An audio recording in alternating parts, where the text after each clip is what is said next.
దేవునికి మహిమ కలుగును గాక. ఆమేన్.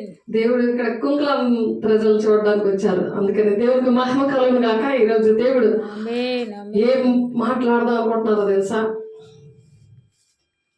ఇప్పుడు భూమి మీద ఎవరైతే సిద్ధపడతారో వారికి సిద్ధపరిచిన స్థలం చూపిస్తారట. చూస్తారా? చూస్తాం. ఆ సిద్ధపరిచిన స్థలము హెస్కేల్ గారికి దర్శనంలో చూపించారు.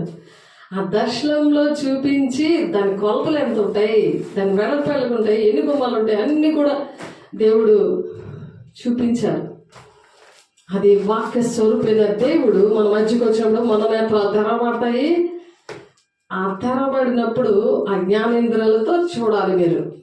దేవునికి మహిమ కలుగును గాక. అందుకనే దేవుని ప్రేమ బంగారు పట్టణంలో మనకి స్థలాన్ని సిద్ధపరిచాడు. ఇక్కడ ఎవరైతే పడతారో పరిశుద్ధంగా ఉండి తాగుడు, బూతులు, అబద్ధాలు, సెల్ ఫోన్లు, సినిమాలు, షికార్లు ఇలాంటివి ఏంటంటే దేవునితో చేయాలి, కానీ వీటితో చేయకూడదు.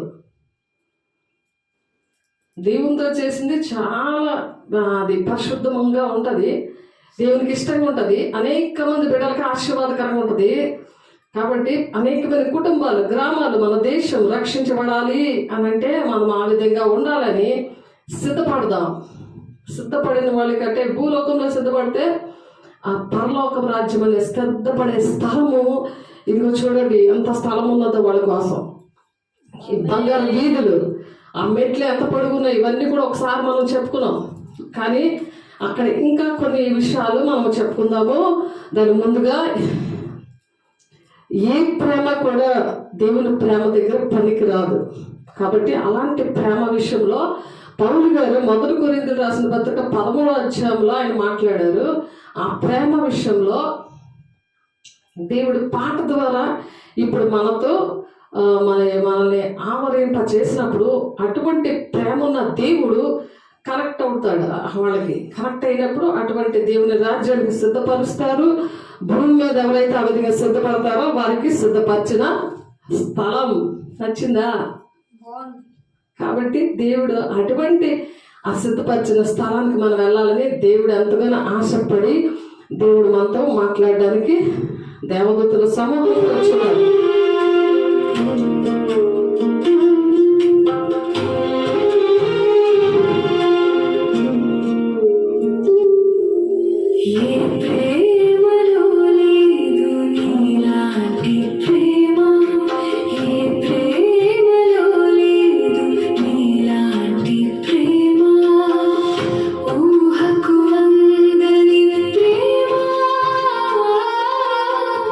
వర్ణన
దేవునికి మహిమ కలుగును గాక. ఆమేన్. హెబ్రీయులకు రాసిన పత్రిక చూద్దాము. హెబ్రీయులకు రాసిన పత్రిక 12వ అధ్యాయము చూడండి, చక్కగా రాసుకోండి. దేవుని ప్రేమను మనం కలిగి ఉన్నప్పుడు మనము దేవుని రాజ్యం మన మధ్యనే ఉందని వాక్యం చెబుతుంది. లోకాసు వార్తలో ఉంది కదా, దేవుని వెలుగుతో దెయ్యము వెళ్ళగొట్టిన పరలోక రాజ్యం మీ మధ్యకే వచ్చింది అని చెప్పింది. మనం చాలాసార్లు చెప్పుకున్నాం. కాబట్టి పరలోకమందున్న మా తండ్రి, మీ నామం పరిశుద్ధపరచబడగాక, మీ రాజ్యము వచ్చును గాక, మీ చిత్తము పరలోకమందు నెరవేర్చినట్లు భూలోకమందును నెరవేర్చబడును గాక. అంటే పరలోక రాజ్యం మన మధ్య ఉంది అని అర్థం.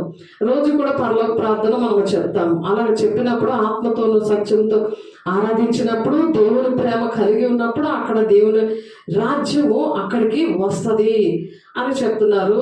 ఇంకొక దగ్గర కూడా ఆ మాటలు ఉన్నాయి. చూడండి, లూకాసు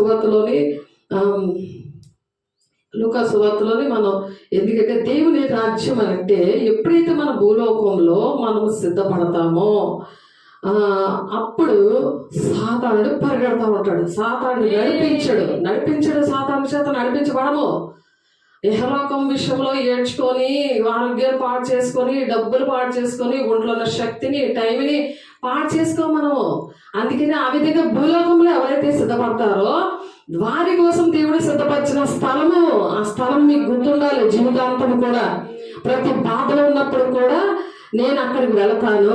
కాబట్టి సమరకుండా దేవుని రాజ్యానికి మనం వెళ్ళాలి. కాబట్టి పౌలు గారు ఆ విధంగా బోధ చేస్తారు శిష్యులకి. అలాగే మనం కూడా ప్రతి ఒక్కరికి కూడా ఆ విధమైన మాటలు చెప్పడానికి దేవుడు, వాళ్ళల్లో ఉన్న దెయ్యాలు ఏం చేస్తాయంటే ఇతరులని బాధ పెడతా ఉంటాయి. శారీరకంగా, ఆత్మీయంగా, ఆర్థికంగా వాళ్ళు అలా నలిపేస్తూ ఉంటాడు సాతానుడు. అందుకని దేవుని ప్రేమను మనం కోరుకోవాలి. దేవుని ప్రేమ అది ఎక్కడ కూడా దొరకదు అనమాట. అది స్వచ్ఛమైనది, కన్నీరల్లే స్వచ్ఛమైనది. కల్వరిలోనే క్రీస్తు ప్రేమ అది. కాబట్టి మరి అటువంటి వారిని ఓదార్చడానికి, వాళ్ళలో ఉన్న చీకట్లు వెళ్ళగొడుతున్నప్పుడు దేవుని ప్రేమ కలిగిన వాళ్ళకి ఆ దెయ్యాల మీద అధికారం ఇస్తాడు. నమ్ము వారి వల్ల నేను సూచక్రియలు వారు చేస్తారు అంటున్నాడు. మీరు దెయ్యాలు వెళ్ళగొడతారు, మరి రోగుల మీద చేతులేస్తే స్వస్థత వస్తుంది, మరి పాములను ఎత్తు పట్టుకుంటారు, విషకరమైనది ఏది తాగినా మీకు ఏమీ జరగదు అని నమ్మితే చాలు. ఏ డబ్బులు పెట్టక్కర్లేదు దానికి. ఎంబీబీఎస్ డాక్టర్లు మరి రోగుల్ని వాళ్ళు కరెక్ట్గా స్వస్థపరచలేరు, వాళ్ళు కరెక్ట్గా ఆపరేషన్ చేయలేరు. అందుకే ప్రతి ఒక్కరు కూడా దేవుని శక్తిని కలిగి ఉండాలి, దేవుని ప్రేమను కలిగి ఉండాలి. వాళ్ళు డాక్టర్లు అయినా, ఇంజనీర్లు అయినా, పోలీస్ ఇన్స్పెక్టర్లు అయినా, మరి ఎవరైనా సరే ఏ పని చేసినా సరే అది సక్సెస్ఫుల్గా దేవుని ప్రజలకి అన్ని న్యాయంగా, నీతిగా వెళ్తుంది. చదివించిన వాళ్ళు కూడా లంచాలు తీసుకొని వాళ్ళని పాడు చేసి వాళ్ళకి సర్టిఫికెట్ ఇస్తాం, లేకపోతే మీరు నాతో గడపకపోతే మీకు సర్టిఫికెట్లు ఇవ్వాలని పిల్లలతో అలాంటి మాటలు ఆడుతున్నారు. పిల్లలతో సర్టిఫికెట్లు ఇవ్వడానికి మొగుడు కలుసుకోవడం ఏంటి, ఎంత దారుణం అది. అదే వాక్యంలో ఉంది. అంచె దినాలు అవన్నీ జరుగుతాయని ఉన్నది. ప్రిన్సిపల్ స్టూడెంట్తో అటువంటి మాట్లాడడం ఏంటి? మీరు ఆలోచించండి. అటువంటి గ్రామాల్లో నన్ను దేవుడు ఎందుకు వాడుకుంటున్నారు? ఇప్పుడు అంచె దినాలు అటువంటి పరిస్థితులు వస్తాయి. అది నోవాహు దినాలు. సొదొమ గొమొర్రా పట్టణాన్ని మరి నాశనం చేశాడు. అక్కడ నోవాహు దినాల్లో దేవుడు ప్రజలందరికీ ఆయన కోపం రగిలిపోయింది. ఆయన ప్రేమను పట్టించుకోలేదు. అందుకని ప్రాణం పెట్టడానికి దేవుడు వచ్చాడు. అయినా సరే అలాగే ఉన్నారు. అంచె దినాలు ఇవన్నీ జరుగుతాయి. లోతు దినాల్లో ఉన్నాము మనము, నోవాహు దినాల్లో ఉన్నాము. అందుకే ఇవన్నీ జరుగుతున్నాయి. కాబట్టి మనము ఎప్పుడైతే మనము సిద్ధపడతామో, మనకు సిద్ధపరిచిన స్థలంలో మనం ఉంటామో, నేనుండు స్థలంలో మీరు ఉండలాగా మరల వచ్చి నేను మిమ్మల్ని తీసుకెళ్తాను అంటున్నాడు. సిద్ధంగా ఉంటారా? ఉండరా? మాట్లాడరు ఎవరని? దేవునికి మహిమ కలుగును గాక. ఏదో కథలాగా వింటున్నారా? ఆలోచించండి. ఇది సత్యము. సత్య స్వరూపైన ఆత్మ దేవుడు వచ్చారు ఇక్కడికి. దేవదూతలు సమూహంతో వచ్చారు. మీరు జ్ఞానేంద్రియాలు ఉంటే, ఆత్మీయ నేత్రాలు ఉంటే మీరు చూస్తారు. మరి టీవీలు, సీరియళ్ళు అవన్నీ చూస్తే చూడలేరు, చెడిపోతాయి కళ్ళు. నీ శరీరం అంతా చీకటమయమైపోద్ది. నీ శరీరం అంతా వెలుగుగా ఉన్నప్పుడు నీకు దేవుడు స్వరం మీద పడుతుంది. దేవుని చూచే కళ్ళు ఇస్తాడు దేవుడు. అవి మా జీవితాల్లో జరిగాయి. అందుకని మేము ఏది తాకి చూసామో, ఏది మేము విన్నామో అది మేము చెప్పకుండా ఉండలేము అంటున్నారు అక్కడ. యోహాను సువార్తలో 1 యోహాను 1వ అధ్యాయంలో ఉంటుంది ఆ మాట. అందుకనే ఇక్కడ ఒకసారి చూడండి, ఆ మాట ఒకసారి చూడండి, అంత చాలా చక్కగా ఉంటుంది. మీరు కూడా చూస్తే మీరు కూడా చెప్పకుండా ఉండలేరు. ఎందుకంటే అక్కడ దేవుడు మనలోనే నివసిస్తాడు కాబట్టి ఆయన చెప్పకుండా ఉండలేదు. జీవవాక్యములు గూర్చినది అది ఆది నుండి ఉంటుంది. ఆది నుండి కూడా, from the beginning of world, ఈ ప్రపంచం అంతా కూడా స్టార్టింగ్ లో ఉంది. ఏంటది? జీవవాక్యము అంటే జీవితాలు కట్టే మాటలు. జీవితాలు ఎవరిని కడుతున్నారో అందరు కూల్చేద్దామనే కదా సాతాను చదువుతున్నాడు. ఇంట్లో వాళ్ళే ఇంట్లో వాళ్ళు కూల్చేస్తారు. ఉద్యోగంలో ఉన్న వాళ్ళే ఆ బాస్ని కూల్చేస్తారు. ఏది కూడా జయం ఉండకుండా సాతానుడు వాళ్ళలో దూరిపోయి చేస్తున్నాడు. ఆ జీవవాక్యమును కూర్చున్నది ఆది నుండి ఏది ఉండేదో, మేమేది వింటిమో, కన్నులారా ఏది చూచితమో, ఏది నిదానించి కనుగొంటమో, మా చేతులు దేనిని తాకి చూచానో అది మీకు తెలియజేయుచున్నాము. ఆమేన్. అది మనం తెలియజేయాలి, చూడాలంటే పరిశుద్ధంగా ఉండాలి.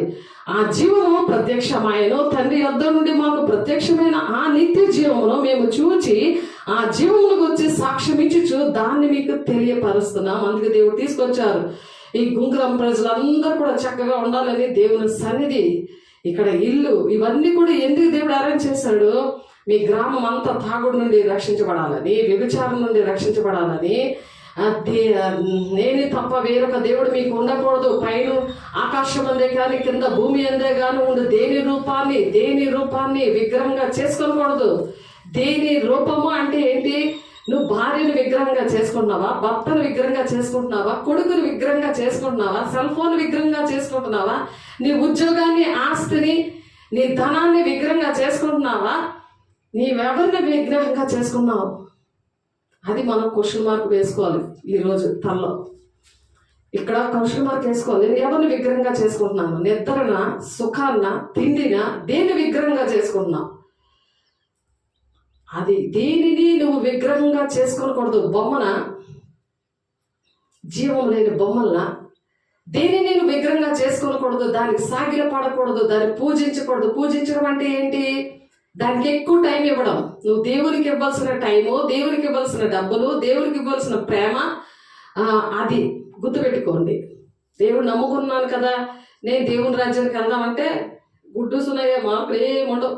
ఆయన స్థలమైన సిద్ధపరిచినట్టు ఇక్కడ చూపిస్తాడు, జీవగ్రంథంలో పేరున్నట్టు చూపిస్తాడు. అవన్నీ మేము చూసాము. అవన్నీ కూడా ప్రాక్టికల్గా దేవుడు మాకు చూపించాడు. అవన్నీ కూడా చేశాడు. అది మేము చెప్పకుండా ఉండలేము అంటున్నారు ఆ దినాల్లో దేవుని బిడ్డలు. ఆ దేవుని యొక్క బిడ్డల విషయంలో ఎందుకు వాక్యంలో రాశారు? చదువుకొని ఇలా మూత వేసేసి తినేసి పడుకోవడానికి కాదు, తలకింద పెట్టేసుకోవడానికి బైబిల్ కాదు. ఇది జీవగ్రంథం. అంటే జీవితాలు బాగు చేస్తుంది, నిత్యము దేవునితో యుగగాలు జీవింపచేస్తాడు. ఆమేన్. ఆ జీవము ప్రత్యక్షమైన తండ్రి యొద్ద నుండి మాకు ప్రత్యక్షమైన ఆ నిత్య జీవమును మేము చూచి ఆ జీవను గురించి సాక్ష్యం ఇస్తున్నాం. బూది గంతములోకి మనం సాక్ష్యం ఇవ్వాలి.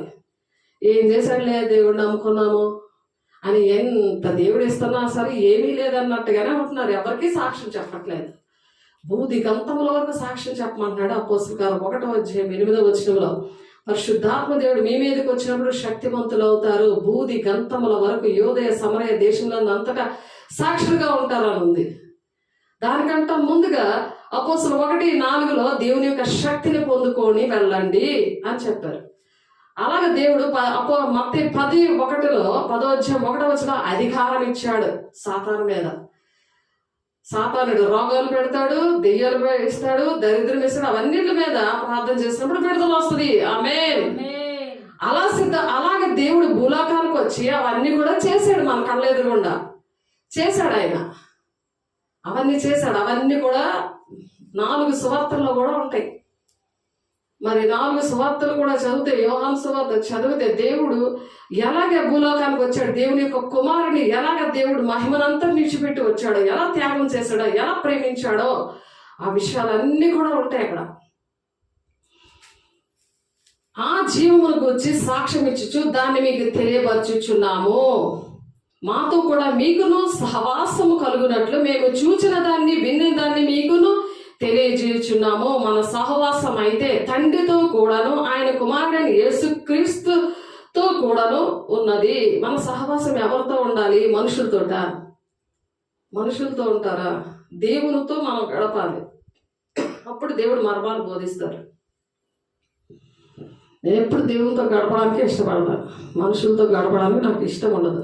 నేను అదంతా కూడా దగ్గర 26 సంవత్సరాలు ఉండే ఆ అనుభవము, నేను అలా గడపడము, ఆయన మాట్లాడడము, అవి డైరీల్లో ఒక షెల్ఫ్ డైరీలంతా కూడా ఆయన నన్ను మాట్లాడే మాటలన్నీ కూడా రాసుకొని అవి చెప్పకుండా ఉండలేమన్నమాట.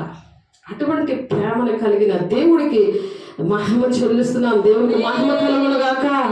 అటువంటి ప్రేమ మామూలు మనుషులు ఈ డైరీలో రాసుకుంటారు, రక్తంతో రాసుకుంటారు, ఇక్కడ కోసుకొని ఇక్కడ పచ్చబొట్లు వేసుకుంటారు. కానీ వాడు 2వ రోజే వాళ్ళు మాయ చేస్తారు, మోసం చేస్తారు. అది ఏం ప్రేమ? అది సాతాను ప్రేమ. ఎక్కడ కూడా మనం చూడలేని ప్రేమ, ప్రాణం పెట్టిన ప్రేమ. ఇంకా ప్రాణం పెట్టి తండ్రి చిత్తాన్ని నెరవేర్చి కూడా ఆయన ఇంకా మనల్ని ప్రేమిస్తున్నాడు. మన కోసము తండ్రి కుడిపార్శ్వ నుండి మన కోసం ప్రార్థన చేస్తున్నాడు, విజ్ఞాపన చేస్తున్నాడు. మనం ఎప్పుడైతే దేవుని బిడలుగా పరలోక రాజ్యానికి వెళ్ళడానికి అటువంటి పనులు చేస్తూ, ఆయనకి ఇష్టమైన పనులన్నీ చేస్తూ సిద్ధపడి ఉంటామో వాళ్ళ కోసము దేవుడు ఈ మాటలు చెప్తున్నారు. మనము సంతోషము పరిపూర్ణం ఒకటికే మేమేమి సంగతులు వ్రాయిచున్నాము, మేము ఈ సంగతులు మా సంతోషం ఏంటంటే ఇవి చెప్పడం, ఇవి అనేక మందికి చెప్పి అందరినీ దేవుని రాజ్యానికి తీసుకువెళ్ళడం. మేము ఆయన వలన విని మీకు ప్రకటించే వర్తమానం ఏదనగా దేవుడు వెలుగై ఉన్నాడు, ఆయన యందు చీకటి ఎంత మాత్రమో లేదు. చీకటి దేవుడు ఎవరిలో అయితే ఉంటారో వాళ్ళతో చీకటి ఉండడు.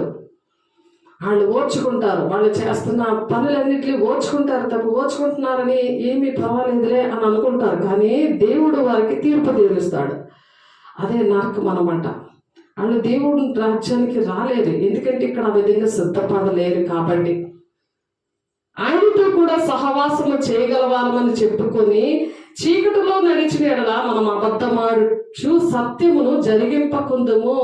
దేవుడు నమ్ముకుంటారు కానీ దేవుని మాట వినకుండా, ఆయన నిబంధనలు గైకొనకుండా, ఆయన ఆజ్ఞలు గైకొనకుండా ఉన్నప్పుడు మనము అబద్ధం ఆడినట్లు లెక్క వస్తుంది. అది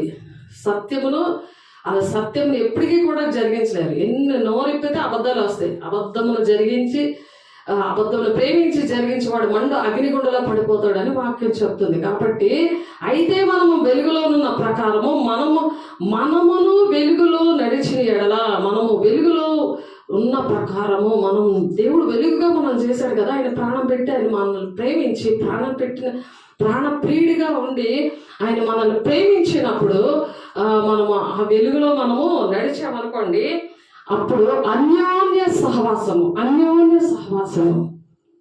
అలా ఉంటుంది అనమాట. ఆయనతో సహవాసం చేసినప్పుడు ఎవరైనా వస్తే ఎంత బేగ వెళ్ళిపోతారు, ఎవరైనా ఫోన్ చేసినా వీళ్ళు ఎప్పుడు కట్ చేస్తారు అని చెప్పి వాళ్ళు అలాగుంటారు. అన్యోన్య సహవాసము గలవారమై ఉందము. అప్పుడే ఆయన కుమారుడిని యేసు రక్తము ప్రతి పాపము నుండి మనలను పవిత్రులుగా చేస్తుందట. రక్తం ఏం చేస్తుంది? మనల్ని పవిత్రులుగా చేస్తుంది, పరిశుద్ధంగా చేస్తుంది, పవిత్రులుగా చేయను. మనము పాపము లేని వారమని చెప్పుకునేలా మనలను మనమే మోసపుచ్చుకుందాము, మరియు మనలో సత్యం ఉండదు. ఇప్పుడు అబద్ధం ఆడితే ఏంటంటే మనమే మోసం చేసుకున్నట్టు, మనలో సత్యం ఉండదు. అంటే సత్యం అంటే ఏంటి? సత్యమేవే జయితే అంటారు. అంటే సత్యము మనకి జయమిస్తుంది. కానీ అబద్ధం ఏం చేస్తుంది అంటే జయం ఇవ్వదు. అది ఒక అబద్ధం అంటే 1000 అబద్ధాలు ఆడతారు అని అంటారు కదా. ప్రతి ఒక్కరే అబద్ధమే కదా అనుకుంటారు. కానీ మనలను మనమే మోసపుచ్చుకుందాము, మరియు మనలో సత్యం ఉండదు. మన పాపములను మనం ఒప్పుకునేలా ఆయన నమ్మదగిన వాడును నీతిమంతును గనుక ఆయన మన పాపములను క్షమించి సమస్త దుర్నీతి నుండి మనలను పవిత్రులుగా చేస్తున్నట్టు. చూడండి, ఒప్పుకోవాలి. తెలీదు, అబద్ధం ఆడావు, తాగేవు, వ్యభిచారం చేసావు, నువ్వు ఏది తెలియకుండా చేసావు. కాబట్టి తెలుసుకున్నాక దేవుని పిల్లలు అలా వెలుగుగా ఉంటారు. కాబట్టి నా ప్రజలు, నా దేశము, నా గ్రామము నా కుటుంబము రక్షించబడాలని వాళ్ళు చెప్తారు. అప్పుడు వెంటనే దేవుని క్షమించు ప్రభా అని చెప్పగానే దేవుడు విడుదలిస్తారు వాళ్ళకి. ఆమేన్. అందుకనే మన పాపములను క్షమించి సమస్త దుర్నీతి నుండి మనల్ని పవిత్రులుగా చేస్తాడట. పవిత్రులుగా ఎందుకు చేస్తాడు?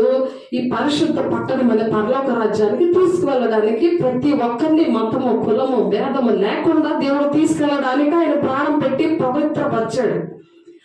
ప్రాణం పెట్టినా సరే ఇంకా పాపము చేస్తా ఆయన బాహాటంగా అనుక్షరము సిలువ వేస్తున్నట్టు లెక్క వస్తుంది. మనము పాపము చేయలేదని చెప్పుకునేలా ఆయన అబద్ధికులుగా చేయవారు మగుదుము, మరియు ఆయన వాక్యము మనలో ఉండదు. ఎందుకు వాక్యం గుర్తుండట్లేదు? దేవుడు నీలో ఒంటిలో ఎందుకు ఉండట్లేదంటే నువ్వు వెలుగుగా ఉండి కూడా వెలుగు పనులు నువ్వు చెయ్యట్లేదు. దేవునికి ఇష్టమైన పని ఏంటి? నీ వెలుగును ప్రకాశింప చేయాలి. నీకు దేవుడు ఎన్నో కార్యాలు చేసి నీలో ఉన్న దెయ్యాలన్నీ తీసేసి, నీ చెడు వ్యసనాలన్నీ తీసేసి, నిన్ను అభిషేకించి నిన్ను ప్రేమిస్తే నువ్వు ప్రత్యేకంగా ఉండాలి. చీకటి ప్లేస్లో ఉండకూడదు, చీకటితో ఉండకూడదు, నువ్వు చీకటి విషయం నీకు ఇష్టం ఉండకూడదు, వెలుగు సంబంధంగా ఉండాలి. దేవునితో నేను గడపాలి, పరిశుద్ధంగా ఉండాలి, నేను పవిత్రంగా ఉండాలి, దేవుని ప్రజలకి నేను పనికి రావాలి, నా ద్వారా దెయ్యాలు వెలగొట్టబడాలి, నా ద్వారా ఆ రోగులు స్వస్థపరచబడాలి, అనేక మందులు నా ద్వారా బాగుపడాలి అని పరిశుద్ధంగా ఉంటారు. ఉండి పరలోక రాజ్యానికి తండ్రి చిత్తాన్ని నెరవేర్చి ఆ విధంగా వెళ్ళగలరు. దేవునికి మహిమ కలుగును గాక. అందుకే లూకా సువార్తలో మనం ఇందాక చెప్పుకున్నాం కదా, లూకా సువార్త 11వ అధ్యాయము, లూకా సువార్త 11వ అధ్యాయం 20వ వచనంలో, అయితే నేను దేవుని వేలుతో దెయ్యములను వెళ్ళగొట్టుచున్న ఎడలా, ఏంటన్నారు? దేవుని వేలు. ఇది దేవుని వేలుతో మనం దెయ్యాలు వెళ్ళగొడుతుంటే నిత్యంగా దేవుని రాజ్యం మీ వద్దకు వచ్చి ఉన్నది. నిత్యముగా కన్ఫామ్ అన్నమాట, దేవుని రాజ్యం మీ దగ్గరకు వచ్చింది. మరి నమ్మిన వారి దేవుడు ఈ సూచక్రియలు చేస్తున్నాడు, నువ్వు నమ్మట్లేదా? నువ్వు ఎందుకు చెయ్యట్లేదా పని? నీలో సత్యం లేదు, అబద్ధం ఉంది నీలో, అందుకే నువ్వు వెళ్ళగొట్టలేకపోతున్నావు. అందుకే దేవుని రాజ్యం నీ దగ్గర రావట్లేదు, దెయ్యం రాజ్యం దగ్గరికి పరిగెట్టేస్తున్నావు. అస్తమాటికి దేవుని రాజ్యానికి నేను వెళ్ళిపోతాను, దేవుని రాజ్యంలో నేను ఉండను అని ఎందుకు పేచీలు అస్తమాటికి వస్తున్నాయి? ఎందుకు ఇష్టం ఉండట్లేదు? వెలుగు ప్రకాశిస్తుంది కానీ చీకటి గ్రహించట్లేదు. చీకటి సంబంధమైనవి ఇంకా ఉన్నాయి కానీ నేను వెలుగులోనే ఉన్నానని వాక్యం ఇష్టం ఉండట్లేదు, వాక్యం గుర్తుండట్లేదు. కారణం అది. ఎందుకంటే కుటుంబాలు రక్షించబడవు, వాళ్ళ వలన నష్టాలు అవి. కష్టాలు ఎందుకు వస్తాయి? కుటుంబాలు రక్షించబడవు, గ్రామం రక్షించబడవు, దేశం కోసం ప్రార్థన చేయలేరు. వాళ్ళ దేవుడు ఎన్నో విషయాలు సేవకులు ప్రార్థన చేస్తుంటే వాళ్ళతో మాట్లాడుతుంటారు, అవి కూడా పట్టించుకోరు. ఏదో దేవుడు నాతో మాట్లాడేశారు కదా అనేసి అలా మొలక చెట్టు ఎక్కిపోతుంటారు. ఎప్పుడు మొలక చెట్టు కింద పడతారో తెలియదు. అలాగే ఎంతమంది పడ్డారు. వాళ్ళందరి కోసం దేవుడు మాట్లాడుతున్న విషయం ఏంటంటే, మరి ఆ దేవుని వెలుగుతో దెయ్యములు వెళ్ళగొట్టాలంటే దేహమే దేవుని ఆలయంగా ఉండాలి. అందులో ఆయన నివసిస్తానంటున్నాడు. మీ దేహము దేవునికి ఆలయమని మీరు ఎరుగరా అంటున్నాడు ఆయన. తండ్రి కుమార పరిశుద్ధాత్మ దేవుడు మేము నివసిస్తాము అని చెప్తున్నారు. యోహాను 16:13 వచనంలోని, మరి ఇంకా చాలా చోట్ల ఆయన మేము నివసిస్తాము వాళ్ళలోని అంటున్నారు. వాళ్ళు నివసిస్తుంటే మనకి ఒక బాధ, వేద, దుఃఖము ఉంటుంది ప్రజల పట్ల, ఎదుటి వారి పట్ల ప్రేమ ఉంటుంది అనమాట. అయితే అతనికంటే బలవంతుడైన ఒకడు అతని పైబడి జయించినప్పుడు అతడు నమ్ముకున్న ఆయుధములన్నిటినీ లాగుకొని అతని ఆస్తిని పంచి పెడతాడు అనమాట. అటువంటి పరిస్థితులు మీద పడి మరి సాతానుడు ఏం చేస్తాడంటే, బలవంతుడే ఒకడు అతని మీద పడి జయించినప్పుడట అతడు నమ్ముకున్న ఆయుధములన్నిటినీ లాగుకొని అతని ఆస్తిని కూడా పంచి పెడతాడు. ఎందుకు? బలవంతుడు ఆయుధాలను ధరించుకొని తన ఆభరణను కాచుకొనినప్పుడు అతని సొత్తు భద్రముగా అప్పుడు ఉండదు. అందుకని ఎప్పుడైతే దేవుని ఆలయముగా ఉంటామో అప్పుడు భద్రంగా ఉంటాయి. ఆయుధాలన్నీ కూడా భద్రంగా ఉంటాయి. ఆ ఆయుధాలు ఏంటంటే సర్వాంగ కవచం అనమాట. ఎఫెసీ 6:13 సర్వాంగ కవచము, నీతి అనే మైమెరుపు, రక్షణ అనే శిరస్త్రాణం, సమాధానం, సువర్తమైన సిద్ధమైన జోడు, సత్యం అనే దట్టి, వాక్యం అనే ఖడ్గము, విశ్వాసం అనే డాలు, ఇవన్నీ కూడా భద్రంగా ఉంటాయి. బలవంతులుగా మరి ఆ ఆయుధాలన్నీ కూడా ధరించుకొని ఆ దేవుని వేలుతో దెయ్యములు అప్పుడు వెలగొడుతూ ఉంటే అలాగా పరిశుద్ధంగా ఉండి దేవుని వేలుతో, అప్పుడు వేలు కూడా పరిశుద్ధంగా ఉంటుంది కదా, దేహం అనేది దేవుని ఆలయంగా ఉన్నప్పుడు వేలు కూడా పరిశుద్ధంగా ఉంటుంది కదా.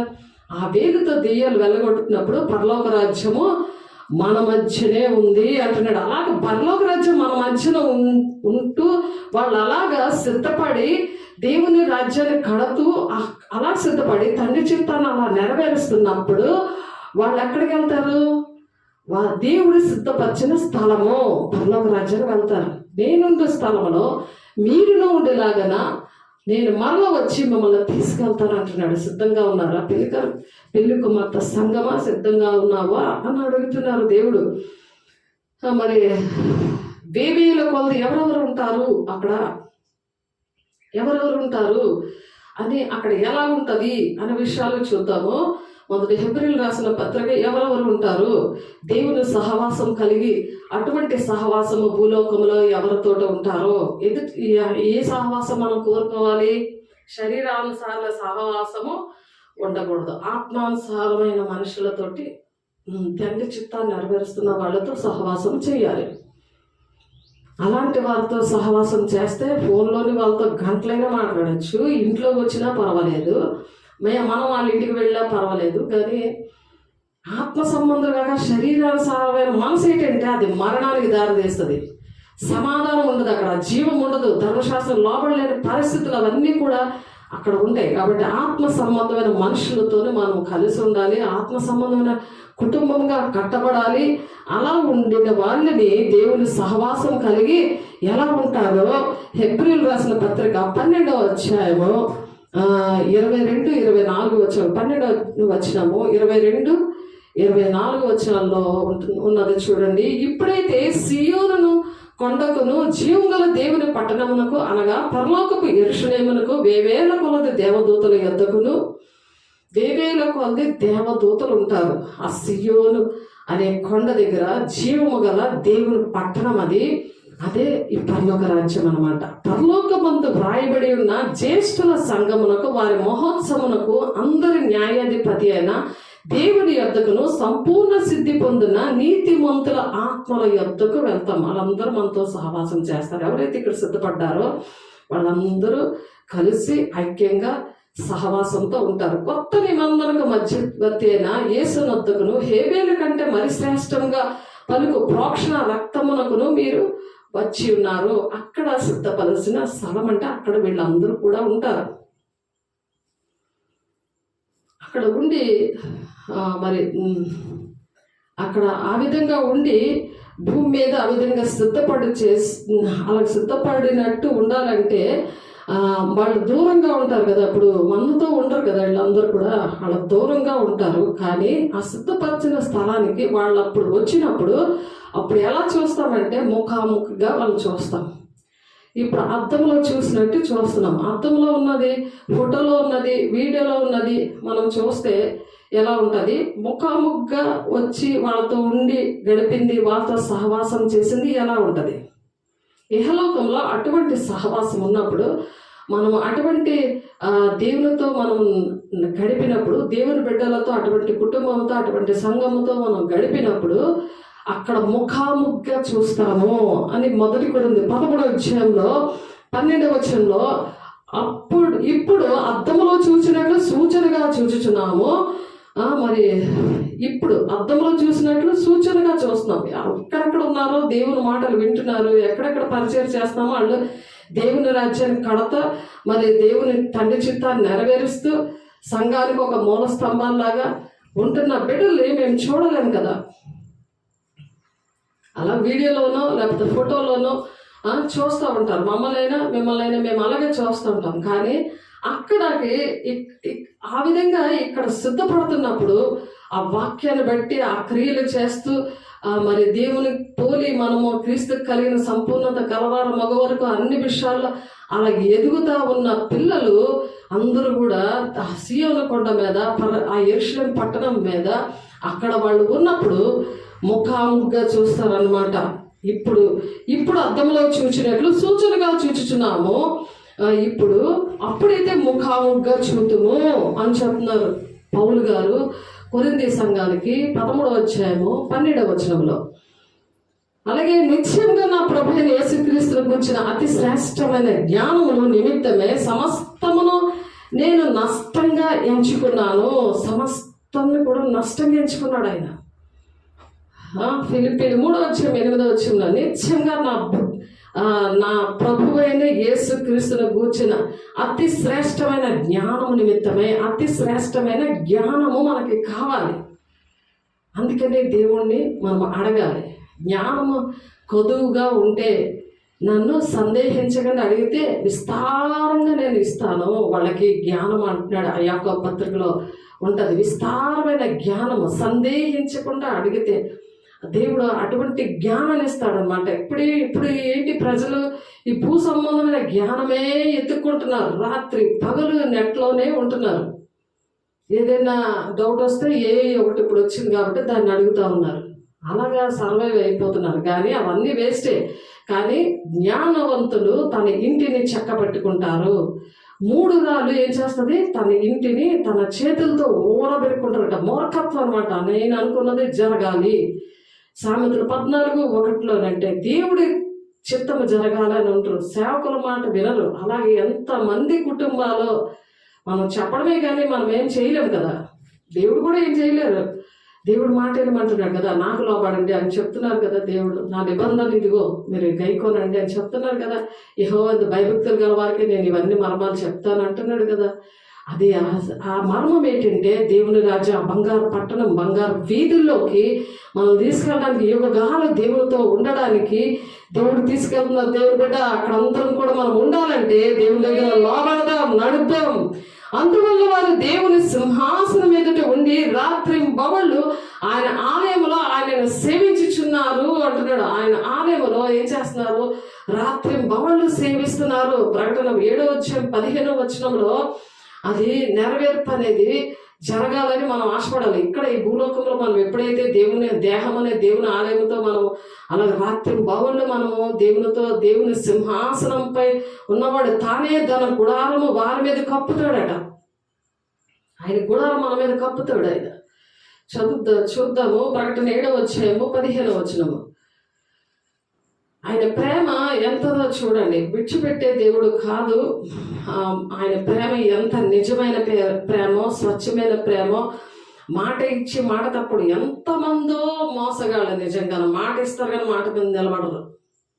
దేవుడికి మాటిస్తారు, సేవకులకు మాటిస్తారు, మనుషులకు మాటిస్తారు కానీ మాట మీద నిలబడరు. కృతజ్ఞత లేనివారు, అనురాగ రహితులు, తల్లిదండ్రులకు అవిధేయులు, భక్తి తెలిసి ఉండి దాని శక్తిని ఆశ్రయించిన వాళ్ళు, సుఖానుభవాన్ని కోరుకున్న వాళ్ళు అంచె దినాల్లో ఉంటారని వాక్యము ఎలాగైతే రాశారో అలాగే ఇప్పుడు నడుస్తున్నామంటే అమ్మో మేము దేవుని రాజ్యానికి వెళ్ళము, మా లక్షణాలన్నీ మా లైఫ్ స్టైల్ ఇలా ఉంది అని సరి చేసుకుందరు గాక. వాక్యమైన అర్థమును చూసుకొని ఆ విధంగా మనం నడవాలని ముందుగానే ప్రవచనాత్మకంగా భక్తులు ముందుగానే జరగబోయే సంగతులు ఆయన చెప్పకుండా ఏమీ చెయ్యడు అని ఆమోస్ గారు రాశారు 3:7 3వ అధ్యాయం 7వ వచనంలో. చెప్పకుండా ఆయన ఏం చేయడు, ముందుగా అన్ని చెప్పాడు.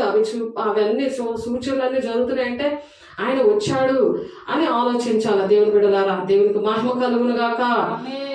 అందుకనే ఇప్పుడు చూడండి ఏంటి చూద్దాం అనుకున్నాము. ప్రకటన గ్రంథము 7వ అధ్యాయము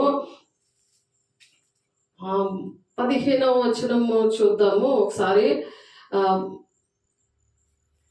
అక్కడ పరలోక రాజ్యంలో ఎలా ఉంటుంది, ఇక్కడ దేవుని ఆలయంగా ఉండి మనం రాత్రి పగళ్ళు మనం గడుపుతూ ఉన్నప్పుడు దేవునితో దేహం అనే దేవుని ఆలయంలో ఆయన నివసిస్తాడు అని మనం అది మెయింటైన్ చేసినప్పుడు అలా పరిశుద్ధత, తీర్మానము, త్యాగము, సమర్పణతో దేవునితో మనం గడుపుతూ ఉన్నప్పుడు, దేవునికి ఇష్టంగా నడుస్తున్నప్పుడు అప్పుడు దేవుడు నెరవేర్పులు ఎలా జరుగుతాయంటే దేవుని రాజ్యంలో ఎలాగుంటుందంటే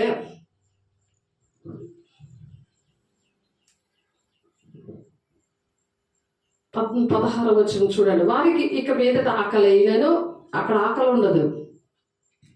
వారికి ఇక మీదట ఆకలైనను దాహమైనను ఉండదు. సూర్యుని ఎండైనను ఏ వడగాలేను వారికి తగలదు. ఏలైనగా సింహాసనం మధ్య నుండి గొర్రె పిల్ల వారికి కాపరియే జీవ జలముల బొగ్గల యొద్దకు వారిని నడిపించును. దేవుడే వారి కన్నుల నుండి ప్రతి బాష్ప బిందువులను తుడిచివేస్తాడట. ప్రతి బాష్ప బిందువులు అంటే కన్నీటిని, ప్రతి ఒక్క కన్నీటి బొట్టిని కూడా జీవ జలముల బొగ్గ యొద్దకు వారిని నడిపించి దేవుడే వాళ్ళ కన్నీళ్ళు తుడుస్తాడట. ఎంత ప్రేమ చూడండి. నా జీవితంలో కన్నీరు రాకుండా నేను చూసుకుంటానన్న మనిషి ఇప్పటికి కూడా చూడలేకపోతున్నాడు. కానీ ఆ తండ్రి అయిన దేవుడు ఆయన మాట విన్నప్పుడు కన్నీరు రాకుండా పెంచుతున్నాడు. దేవునికి మహిమ కలుగును గాక. ఆమేన్. మనుషుల ప్రేమకి దేవుని ప్రేమకి ఎంత తేడా ఉందో చూసారా? మన భూ సంబంధమైనవి వెతకూడదు, పరలోక సంబంధమైనవే మనం వెతకాలి. అట్టి కృప దేవుడు మనందరికీ అనుగ్రహించును గాక. మనము ఆ విధంగా లోబడాలి గాక. లోబడినప్పుడు దేవుడు అటువంటి జీవితం ఇస్తాడు, ఉట్టినే ఇవ్వడు. ప్రకటన 22 అధ్యాయంలో కూడా ఆయన దాసులుట ఆయన సేవిస్తారు, ఆయన ముఖ దర్శనం చేస్తూ ఉంటారు. అక్కడ పరలోక రాజ్యంలో ఎలాగుంటారు? ఆయన ముఖ దర్శనం చేస్తారు. మనం పాటలు పాడతాం, ముఖ దర్శనం చాలయ్యా నాకు, ముఖ దర్శనం చాలయ్యా అని చక్కగా పాడతాం. కానీ ఆ పాట ఇక్కడ పరలోక రాజ్యాన్ని మనం చూస్తాం. మన దగ్గర దిగుతుంది. మనం పాట పాడినా, అలా మనం కన్నీరు కాచినా, అలా దేవుణ్ణి అడిగినా మనకు దర్శనం వస్తుంది. అక్కడ ఉన్న దెయ్యాలన్నీ పరిగెడతా ఉంటాయి అన్నమాట. దేవుని సన్నిధితో అక్కడంతా నింపబడి ఉంటుంది. అక్కడ మనం పరలోక రాజ్యంలో కూడా అది నెరవేర్పు జరుగుతుంది. అటువంటి పాటలు పాడుతూ నువ్వు దేవుని ఆలయంగా నీ దేహము పెట్టుకొని, నువ్వు ఇంటిలో బలిపీఠం పెట్టుకొని, నువ్వు దేహము దేవుని ఆలయంగా ఉంది కదా, అలా పరిశుద్ధంగా ఉండి నువ్వు ఒక రూమ్లోని చక్కగా దేవుని బలిపీఠంతో దేవునితో నువ్వు రోజు గడుపుతూ ఉన్నప్పుడు నువ్వు ఇక్కడ సిద్ధపడ్డావు అనుకో, అనేక మందిని సిద్ధపరుస్తూ ఉంటావు. అది చూసి ఇలా పరిగెడతావు నీ ఇంట్లో వాళ్ళు. నీ ఇంట్లో వాళ్ళు ఇప్పుడు మాట వినరు. దేవుని ఇంట్లో వాళ్ళు కూడా మాట వినలేదు. ఎప్పుడైతే తండ్రి చిత్తాన్ని నెరవేర్చడానికి ఆయన పరిగెట్టి తండ్రి చిత్తాన్ని చేశాడో అప్పుడు ఈయన నిజంగా దేవుని కుమారుడు అన్నాడు. ఆయన చనిపోయినప్పుడు భూమి మధ్యాహ్నం 3 గంటలకి చక్కగా చీకటి అయిపోయింది. 3 గంటల నుండి 6 గంటల వరకు చీకటిగా ఉంది. సమాధులు తెరవబడ్డాయి. ఆలయంలో తెర గట్టిగా, చాలా పెద్ద తెర, చాలా బలమైన తెర మధ్యకి చీలిపోయింది. ఎందుకంటే దేవునికి మధ్యన మనకి అంత బంధము గట్టిగా తయారైంది. అతి పరిశుద్ధ స్థలానికి మధ్యనున్న తెర అది చినిగిపోయింది. లేకపోతే ఆరాధన అనేది సంవత్సరానికి ఒకసారి మరి ఆ కానుకలు ఏంటి, దశభాగాలు ఏంటి, మరి ప్రథమ ఫలాలు ఏంటి, మరి స్వస్థత కానుకలు ఏంటి, కృతజ్ఞతార్పణలు ఏంటి, బలులు ఏంటి, అవన్నీ కూడా సంవత్సరానికి ఒకసారి వెళ్ళేవారు.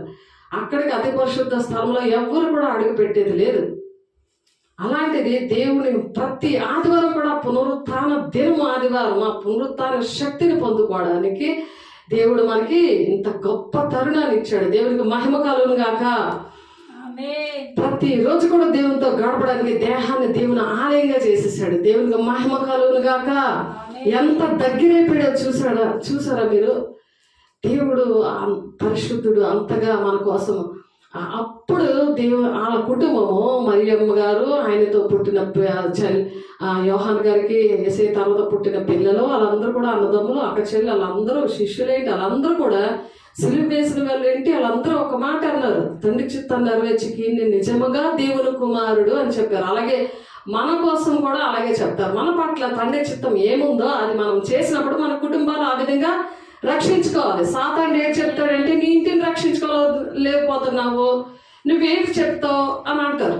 సాతాండాల్లో దూరి నీకు చెప్తుంటే సాతాను స్వరం ఏదో దేవుని స్వరం ఏదో వినగలిగే వివేచన ఆత్మ ఉండాలి. అది కృపావరాలు ఒక వరము దేవుడు నాకు ఇచ్చారు. ఏకాంతంలో 60 దినాలు ప్రార్థన చేసినప్పుడు దేవునికి మహిమ కలుగును గాక. అందుకే వెంటనే వాళ్ళు కనిపిస్తారు, సాతాండాల్లో కనిపిస్తాడు, వాళ్ళ స్వరం ఏంటో తెలుస్తుంది. ఫోన్లో అయినా మనిషి ప్రవర్తన బట్టి అంతా కూడా అది స్కాన్ లాగా కనిపిస్తుంది. నడిపిస్తాడు దేవుడు ఆ విధంగా. అప్పుడే కదా మనం మోసపోలేము. ఆయన ప్రేమ ఎంత ప్రేమ చూసావు. ఆయన పిల్లల మీద ఎంత కంచె వేశాడో, అలాంటి జ్ఞానం ఇచ్చాడో, ఎలాగ వాళ్ళ కళ్ళని ఎలాగ చేశాడో, వాళ్ళ శరీరాన్ని ఎలా పరిశుద్ధంగా ఉంచాడో ఆలోచించండి. ఆయన పిల్లలు, ఆయన పరిశుద్ధుడైతే మనము కూడా ఆ విధంగా ఆయన పోలికలో, ఆయన రూపంలో, ఆయనకి కలిగిన సంపూర్ణత గలవార మగు వరకు అన్ని విషయాల్లో అందుకని ఎదగమంటున్నాడు. ఎందుకు? ఆయనతో ఉండడానికి, యుగకాలం ఆయనతో ఉండడానికి. అక్కడ సూర్యుడు ఉండడు, చంద్రుడు ఉండడు, సముద్రం ఉండదు. వేవేల కోట్ల కాంతితో ఆయనే ప్రకాశిస్తూ ఉంటాడు అక్కడ. చూడండి, ఆయన దగ్గర మనం ఆయన కుడిపార్శ్వాన మనల్ని కూర్చోబెడతాడు. జయించి వారిని ఆయన కుడిపార్శ్వంలో మనల్ని కూర్చుండబెడతాడు. మనకు అనేకమైన బహుమానాలు ఇస్తాడు ఆయన. 2 కొరింథీ 5:10 ఉంటుంది అది. నువ్వు జరిగించినవి మంచివైనా సరే చెడ్డవైనా సరే ఆ న్యాయపీఠం ముందు నువ్వు ప్రత్యక్షం అవ్వాలి అని ఉంది. ఎత్తబడే గుంపు విషయంలో బహుమానాలు ఇవ్వడానికి ప్రత్యక్షం అవ్వాలి. పనిష్మెంట్లు ఏమి ఉండవు ఎత్తబడే సంఘానికి. విడవబడిన సంఘానికి అన్ని పనిష్మెంట్లు ఉంటాయి. ఈ ఇహలోకంలోని కాలికి హింసే, 7 ఏళ్ల శ్రమ దినాలు, పరలోకము కూడా. వాళ్ళు ధవల సింహాసనం దగ్గరికి వచ్చి అన్ని కూడా చనిపోయిన వాళ్ళు, బ్రతికున్న వాళ్ళు అందరికీ కూడా దేవుడు మాటలు చెప్తున్నప్పుడు, దేవుని పిల్లలు మాట్లాడుతున్నప్పుడు, వాళ్ళు ఫోన్లో మాట్లాడేవి ఇవన్నీ కూడా వాళ్ళు వింటూ దేవుడు మలాకి 3:16 అది దేవుని సముఖంలో ఉంటుంది. ఆ గ్రంథంలో రాస్తాడంట. ఇద్దరు మాట్లాడుతుంటే, ఫోన్లో మాట్లాడి ఎక్కడ మాట్లాడి, ఇద్దరు మాట్లాడుతున్నప్పుడు ఆయన వింటాడు, అందులో రాస్తూ ఉంటాడు. అది కాకుండా వేరొక గ్రంథం ఉంటుంది, తర్వాత జీవ గ్రంథం ఉంటుంది. వేరొక గ్రంథంలో రోజు చేసినవన్నీ రాస్తారు. ఆ జీవ గ్రంథంలో ఎవరైతే పేరు లేదో వాళ్ళ దేవుని రాజ్యానికి వెళ్ళరు. ఎవరైతే వెళ్ళట్లేదు వాళ్ళందరికీ కూడా ధవల సింహాసనం దగ్గర తీర్పు ఉంటుంది. విడవబడిన వారందరికీ కూడా తీర్పు ఉంటుంది. అదంతా ఇవన్నీ కూడా చెప్పినవి చేసినవి అంత విడమర్చి వాళ్ళకి అన్ని బోధించి వాళ్ళకి స్వస్థతలు చేసి వాళ్ళకి బాప్తీసాలు ఇచ్చి వాళ్ళకి మతం కులం భేదం లేకుండా అందరినీ ప్రేమించి అందరికీ ఏ పరిచర్య చేశారో అవన్నీ కూడా ఇదిగో నా బిడ్డ, పలానా బిడ్డ, పలానా వాళ్ళు, పలానా దగ్గర ఇలాగ నీకు అన్నీ చెప్పినప్పుడు నువ్వు వినలేదనే విషయాలన్నీ కూడా నీ కళ్ళు ఎదురుగుండా చూపించి అలాగా చనిపోతే సాతాను దూతలు వచ్చి నరకాన్ని పట్టిపోతారు. బ్రతికుంటే ఆ తీర్పు దినాన్ని 7 ఏళ్ల శ్రమ దినాలు అయ్యాక అలాగ తీసుకెళ్ళిపోతాడు. అక్కడ నరకాన్ని పట్టిపోతాడు సాతాను దూతలు వచ్చి. అలాగ తీర్పులో ఉండకుండా మనం ఇక్కడే సిద్ధపడాలని దేవుడి గొప్ప అవకాశం ఇచ్చాడు. దేవుడికి మహిమ కలుగునుగాక. అందుకని ప్రకటన 22వ అధ్యాయంలో 21వ వచనము చూడండి. ఆయన దాసులు ఆయనను సేవించు, ఆయన దాసులు ప్రభువైన యేసు కృప పరిశుద్ధులకు అందరికీ తోడై ఉండును గాక అంటున్నాడు. అందుకనే పరిశుద్ధంగా మనం ఉన్నప్పుడు దేవుడు తోడై ఉంటారు. అందరికీ కాదు, అందరికని చెప్పేస్తూ ఉంటారు. అలా మాయ చేసి మోసం చేస్తారు. అబద్ధ ప్రవక్తలు, అబద్ధ బోధకులు, వీళ్ళందరూ కూడా అలా మోసం చేస్తారు. వాళ్ళ కోసం మనము చూడండి, వాళ్ళ కోసము కూడా మీకా 3వ అధ్యాయము 11వ వచనము చూడండి. మీకా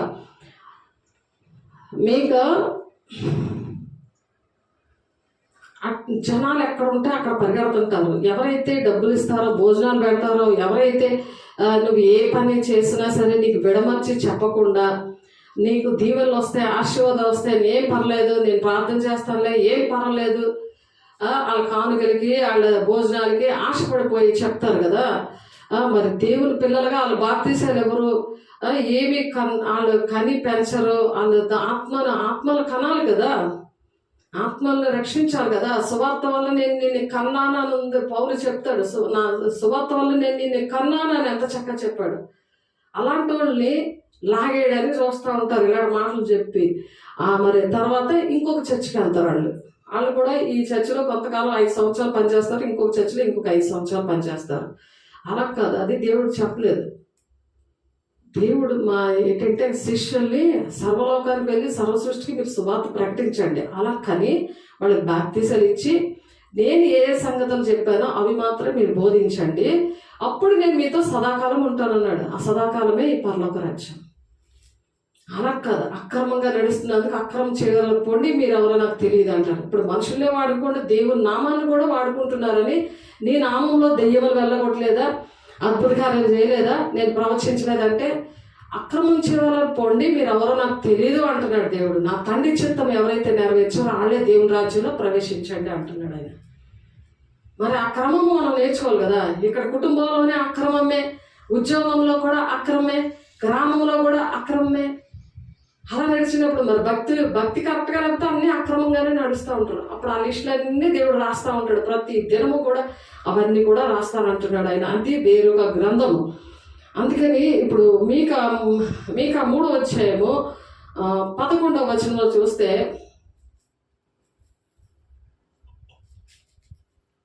చూడండి, రాసుకోండి, సరి చేసుకోండి. దుష్టుల సంఘం నాకు అసహ్యము అని మనం చెప్పుకున్నాం కదా. అక్కడ నుండి మీరు అక్కడ నుండి రండి అని పిలుస్తున్నాడు కదా. అలా రావాలి.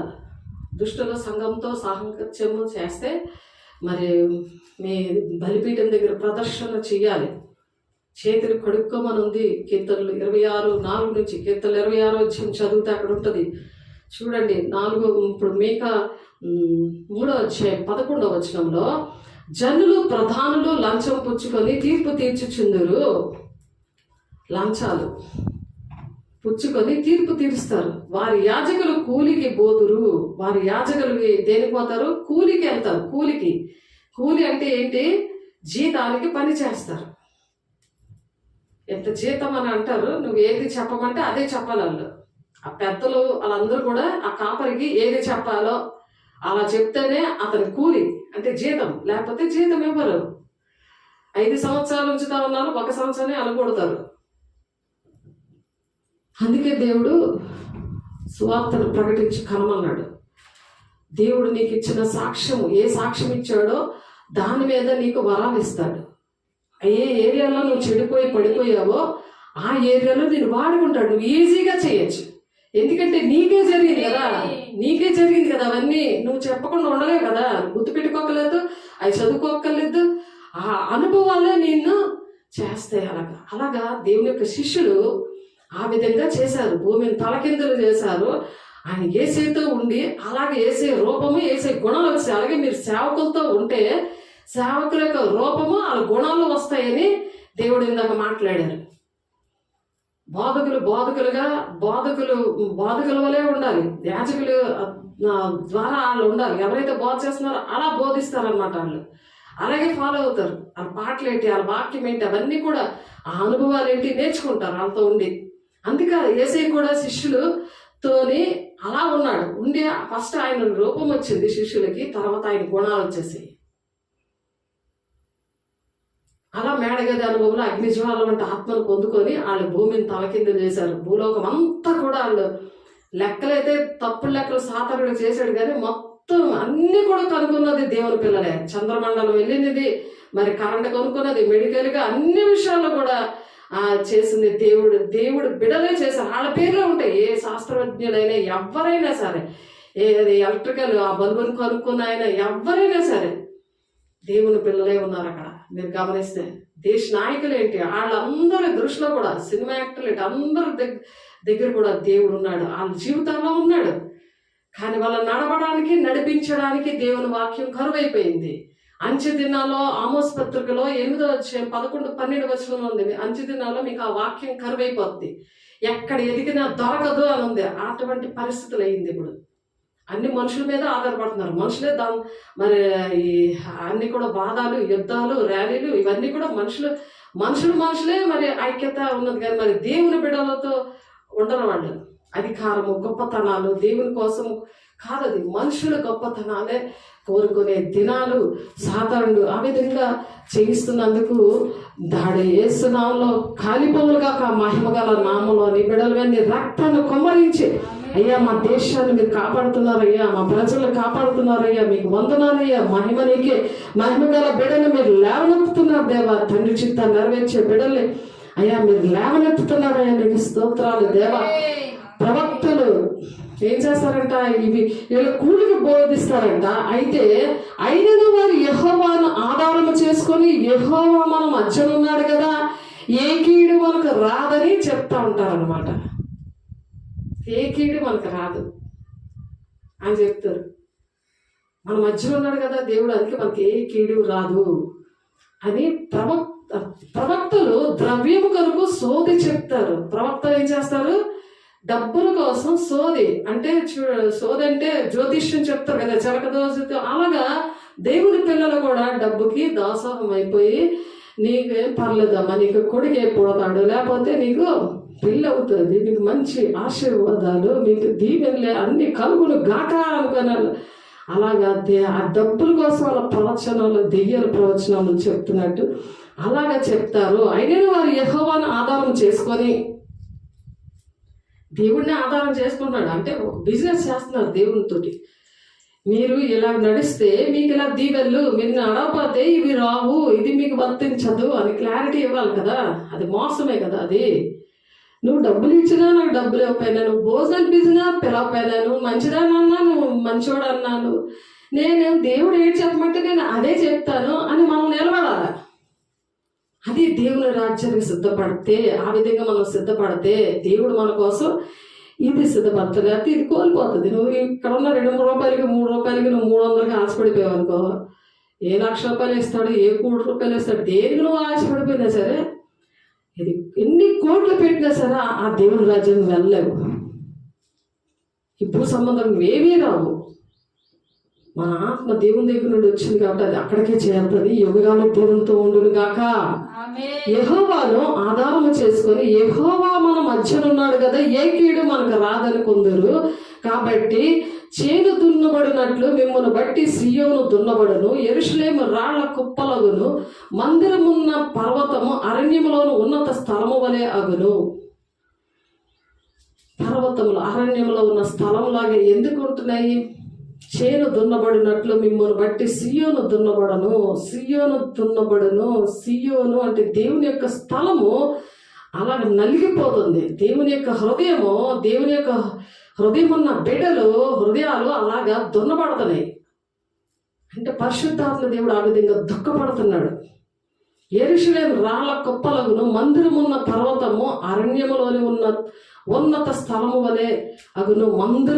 మందిరం అనేది ఏంటవుతుంది? మందిరమున్న పర్వతం అరణ్యములో ఉంటది, కానీ అది ఉన్నత స్థలముల వలె ఉంటది అన్నమాట. ఉన్నత స్థలము వలె ఉంటది, అరణ్యంలోనే ఉంటది. అది అరణ్యంలో ఏంటి ఉంటాయి? జంతువులు, ఏంటి పావులు, ఇవన్నీ ఉంటాయి కదా. అలా ఉంటుంది అనమాట. అలాగా మనము అలాంటి ప్రవచనము, అలాంటి పరిస్థితులు అన్నీ కూడా నెరవేర్పు ఎలా ఉంటుందంటే యెషయా 65వ అధ్యాయంలో ఉంటుంది. ఈ అరణ్యాన్ని పరలోక రాజ్యంలో అటువంటి మృగాలే ఎంత చక్కగా ఉంటారంటే అది చూద్దాం. యెషయా 65వ అధ్యాయంలోని చూడండి. యెషయా గ్రంథంలో ఆ విషయాలు రాసిన దేవుడు మాట్లాడుతున్నారు. యెషయా పరలోక రాజ్యంలో దేవుడు మనం ఆకలి ఉండదు, తప్పుగా ఉండదు, ఇవన్నీ చూసాము. కానీ దేవుడు యెషయా గ్రంథంలోని ముందుగా రాసి పెట్టారు. మీకా గ్రంథంలో ఎలా రాశారో అలాంటి అరణ్యము లాంటి ప్రదేశాల్లో మనం ఉన్నప్పటికీ కూడా, అటువంటి భయంకరమైన ఏరియాలో మనం ఉన్నప్పటికీ కూడా దేవుని రాజ్యాన్ని మనం కడుతున్నప్పుడు, దేవునికి ఇష్టంగా మనము ఉన్నప్పుడు ఎలా ఉంటుంది?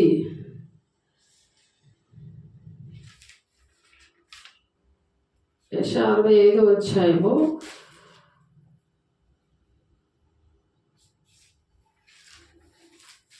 17, 18, 25 వచనాలు తీయండి, చక్కగా రాసుకోండి. ఇక్కడ ఎన్ని శ్రమలు ఉన్నా సరే, ఎటువంటి మృగాలు లాంటి మనుషులు మనల్ని బాధపడుతూ ఉన్నా సరే, మనము దేవుని శక్తితో, దేవుడి కంచె, దేవుని రక్త కంచె మనతోటి ఉంటుందని జకర్యా 9:8లో ఉంటుంది. ఆ విధంగా దేవుడు ఒక దండుపేట నేసి దేవుని కంచె అనేది మనకి ఉంటుంది. కాబట్టి మనము ఆ ఇరుకు మార్గంలో ప్రవేశించడానికి మనం పోరాడాలి. పోరాడుతూ ఉన్నప్పుడు ఇహలోకంలో మనము దేవుని పరలోక రాజ్యానికి ఆ విధంగా మనం సిద్ధపడుతున్నప్పుడు దేవుడు కంచె ఆ విధంగా ఆయన వేస్తూ ఉంటాడు.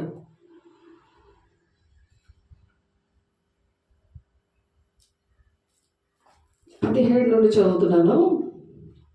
ఇదిగో నేను కొత్త ఆకాశంలో కొత్త భూమిని సృజించుచున్నాను, మునుపటివి మరువబడును, జ్ఞాపకంలోనికి రావు.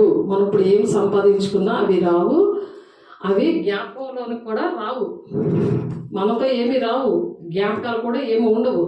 నేను సృజించుచున్న దాన్ని గురించి మీరు ఎల్లప్పుడూ హర్షించి ఆనందించుడి. నిత్యంగా నేను యెరూషలేమును ఆనందకరమైన స్థలముగాను ఆమె ప్రజలను హర్షించు వారిని గాను సృజించున్నాను. హర్షించు వారిగా చేశాడు. మన ప్రజలు, దేవుని యొక్క ప్రజలు, దేవుని సంఘము అంటే ఆమె అని పెట్టాడు. ఆ సంఘము ఎలా ఉంటుందంటే, నేను యెరూషలేమును గురించి ఆనందించదును, నా జనుల గురించి హర్షించదును. రోదన ధ్వనియు విలాప ధ్వనియు దానిలో ఇక వినబడవు. ఇంకా ఏడుపు కానీ కన్నీరు కానీ ఏమి కూడా ఉండదు అక్కడ. రోదన ధ్వని, ఇప్పుడు ఆలయంలో రోదన ధ్వని వినబడుతుంది. మన దేవుని దేహమనే ఆలయము అనే దేవుని యొక్క శరీరము కూడా చాలా కన్నీరు కారుస్తూ ఉంటుంది. దేవుడి ఇంట్లో బలిపెట్టి మనం మన ఇంటిలో కట్టినప్పుడు అక్కడ మరి అక్కడ పరలోక రాజ్యంలో అయితే అవేమి ఉండవు, విలాప ధ్వని ఏమి కూడా వినబడవు. అక్కడ ఇకను కొద్ది దినములే బ్రతుకు శిశువులు ఉండరు, కొద్ది దినములు బతికే శిశువులు అనే వాళ్ళు ఉండరు అక్కడ. కాలము నిండిన ముసలివారు, బాలురు, 100 సంవత్సరాల వయసు గలవారే చనిపోవుదురు. పాపాత్ముడే శాపగ్రస్తుడగు వాడు సహితము 100 సంవత్సరాలు అక్కడ బ్రతుకుతారు. జనులు ఇండ్లు కట్టుకొని వాటిలో కాపురముందరు, ద్రాక్ష తోటలు నాటించుకొని వాటి ఫలములను అనుభవిస్తారు. ఇక్కడైతే మనం కట్టుకున్న ఇంటిలో ఇంకొకరు ఆక్యుపై చేస్తుంటారు, కానీ అక్కడ ఎవరు కూడా ఆక్యుపై చేయరు. అన్యాయం అనేది అక్కడ జరగదు. మనం ఏది నాటినా సరే అది వాళ్ళు అనుభవిస్తూ ఉంటారు. కానీ మనం ద్రాక్ష తోటలు నాటినా సరే ప్రతిఫలము అది అనుభవిస్తాం అనమాట. వారు కట్టుకున్న ఇళ్ళ వేరొకరు కాపురం ఉండరు, వారు నాటుకున్న వాటిని వేరొకరు అనుభవింపరు. ఎందుకంటే ఇక్కడ మనం చేసింది అక్కడ ఇల్లు కట్టబడతాయి. అక్కడ మనం ఇక్కడ ఏది చేస్తామో, ఏది బంధిస్తామో అక్కడ బంధించబడుతుంది. ఇక్కడ మనం ఏది చేస్తామో అక్కడ ప్రతిఫలం దొరుకుతుంది. ఇక్కడ ప్రతిఫలం దొరకలేదని మనం ఏడక్కర్లేదు, మనం బాధపడక్కర్లేదు. ఇక్కడ ఎంతైతే ప్రజలకు మనం చేస్తామో, ఎన్ని డబ్బులు అయితే ఖర్చు పెడతామో, ఎంత శ్రమ అయితే మనం ఇస్తామో, ఎంతగా వాళ్ళకి బోధిస్తామో, ఎంత మంచి మాటలు చెప్పి వాళ్ళకి అన్ని విషయాల్లో కూడా వాళ్ళ బాధల్లో కష్టాల్లో కన్నిట్లో మనం ఉండి వాళ్ళకి చేస్తామో, అవన్నీ కూడా పరలోక రాజ్యంలో అలా ఉంటాయి. అలాగే ఇల్లు కట్టబడుతుంది. ఆ కట్టడం ఇక్కడ ఇంటిలో అయితే ఎవరో ఒకరు దోచుకుంటారు, కానీ ఇక్కడ మనము దేవుని రాజ్యానికి వెళ్ళిపోతే ఎవరో ఒకరు ఉంటారు. ఇక్కడ ఎవరో ఒకరు ఉంటారు. అది మన పిల్లలే కావచ్చు, మన కుటుంబం ఎత్తబడే గుంపు కాకుండా విడవబడే సంఘం ఉంటుంది కదా, వాళ్ళు ఉంటారు. మన ఆస్తి అన్ని కూడా అనుభవిస్తారు. కానీ ఇక్కడ పరలోక రాజ్యంలో ఎక్కడుండగా మనం కడతాము కదా, అక్కడైతే ఎవ్వరూ కాపురం ఉండరట. వారు కట్టుకున్న ఇళ్లలో వేరొకరు కాపురం ఉండరు, వారు నాటుకున్న వాటిని వేరొకరు అనుభవింపరు. నా జనుల ఆయుష్యము వృక్షాయుష్యమంత దగును. వృక్షాయుష్యం అంటే వృక్షానికి ఎన్ని సంవత్సరాలు ఉంటాయి. మనిషిని చెట్టుతో పోల్చాడు కదా, అలాంటి ఆయుష్ ఉంటుందంట. నేను ఏర్పాటు చేసుకున్న వారు తాము చేసుకున్న దాని ఫలము పూర్తిగా అనుభవిస్తారట. ఇక్కడైతే మనం సంపాదించింది పక్కనే దోచేసుకుంటారు, ఇంట్లో వాళ్ళు దోచేస్తారు. తల్లిదండ్రులు పిల్లలు, భార్యది భర్తది భార్య, దోచుకున్నా ఉంటారు. వాళ్ళు కష్టపడరు. కొంతమంది, అందరూ కాదు, అందరూ కొంతమంది ఐక్యతగా ఉంటారు. కానీ అటువంటివి జరగవు. నేను ఏర్పాటు చేసుకున్న వారు తాము చేసుకున్న దాని ఫలము పూర్తిగా అనుభవించరు. వారు వృధాగా ప్రయాసపరుడు, అకస్మాత్తుగా కలుగు అపాయమునందుడికై పిల్లలను కనరు. వారు యెహోవా చేత ఆశీర్వదించబడిన వారగుదురు. వారి సంతానం వారి యొద్దనే ఉందురు. వారి సంతానము ఎవరినైతే ఆత్మీయ బిడ్డలు కంటారో వాళ్ళు వాళ్ళతోనే ఉంటారంట. అందుకని ఇహలోకంలో కూడా దేవుని సేవకులతో ఉండాలి. యేసయ్యతో ఎలా ఉండి నేర్చుకున్నారు, ఆయన గుణాలు, ఆయన రూపం ఎలాగొచ్చింది, అలా ఉండమని చెప్తున్నారు ఇక్కడ. మరి ఆ వాక్యము చూడండి,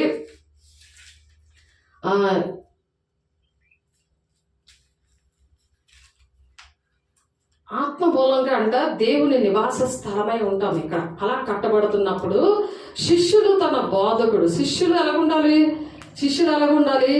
తనకు బోధ చేసిన వాడు ఎవరైతే మీకు బోధ చేశారో సేమ్ అలాగ ఉండాలని చెప్తున్నాడు. మత్తయి 10:25 ప్రకారం మమ్మల్ని దీవించండి ప్రభా అని అడగండి. ఆమేన్.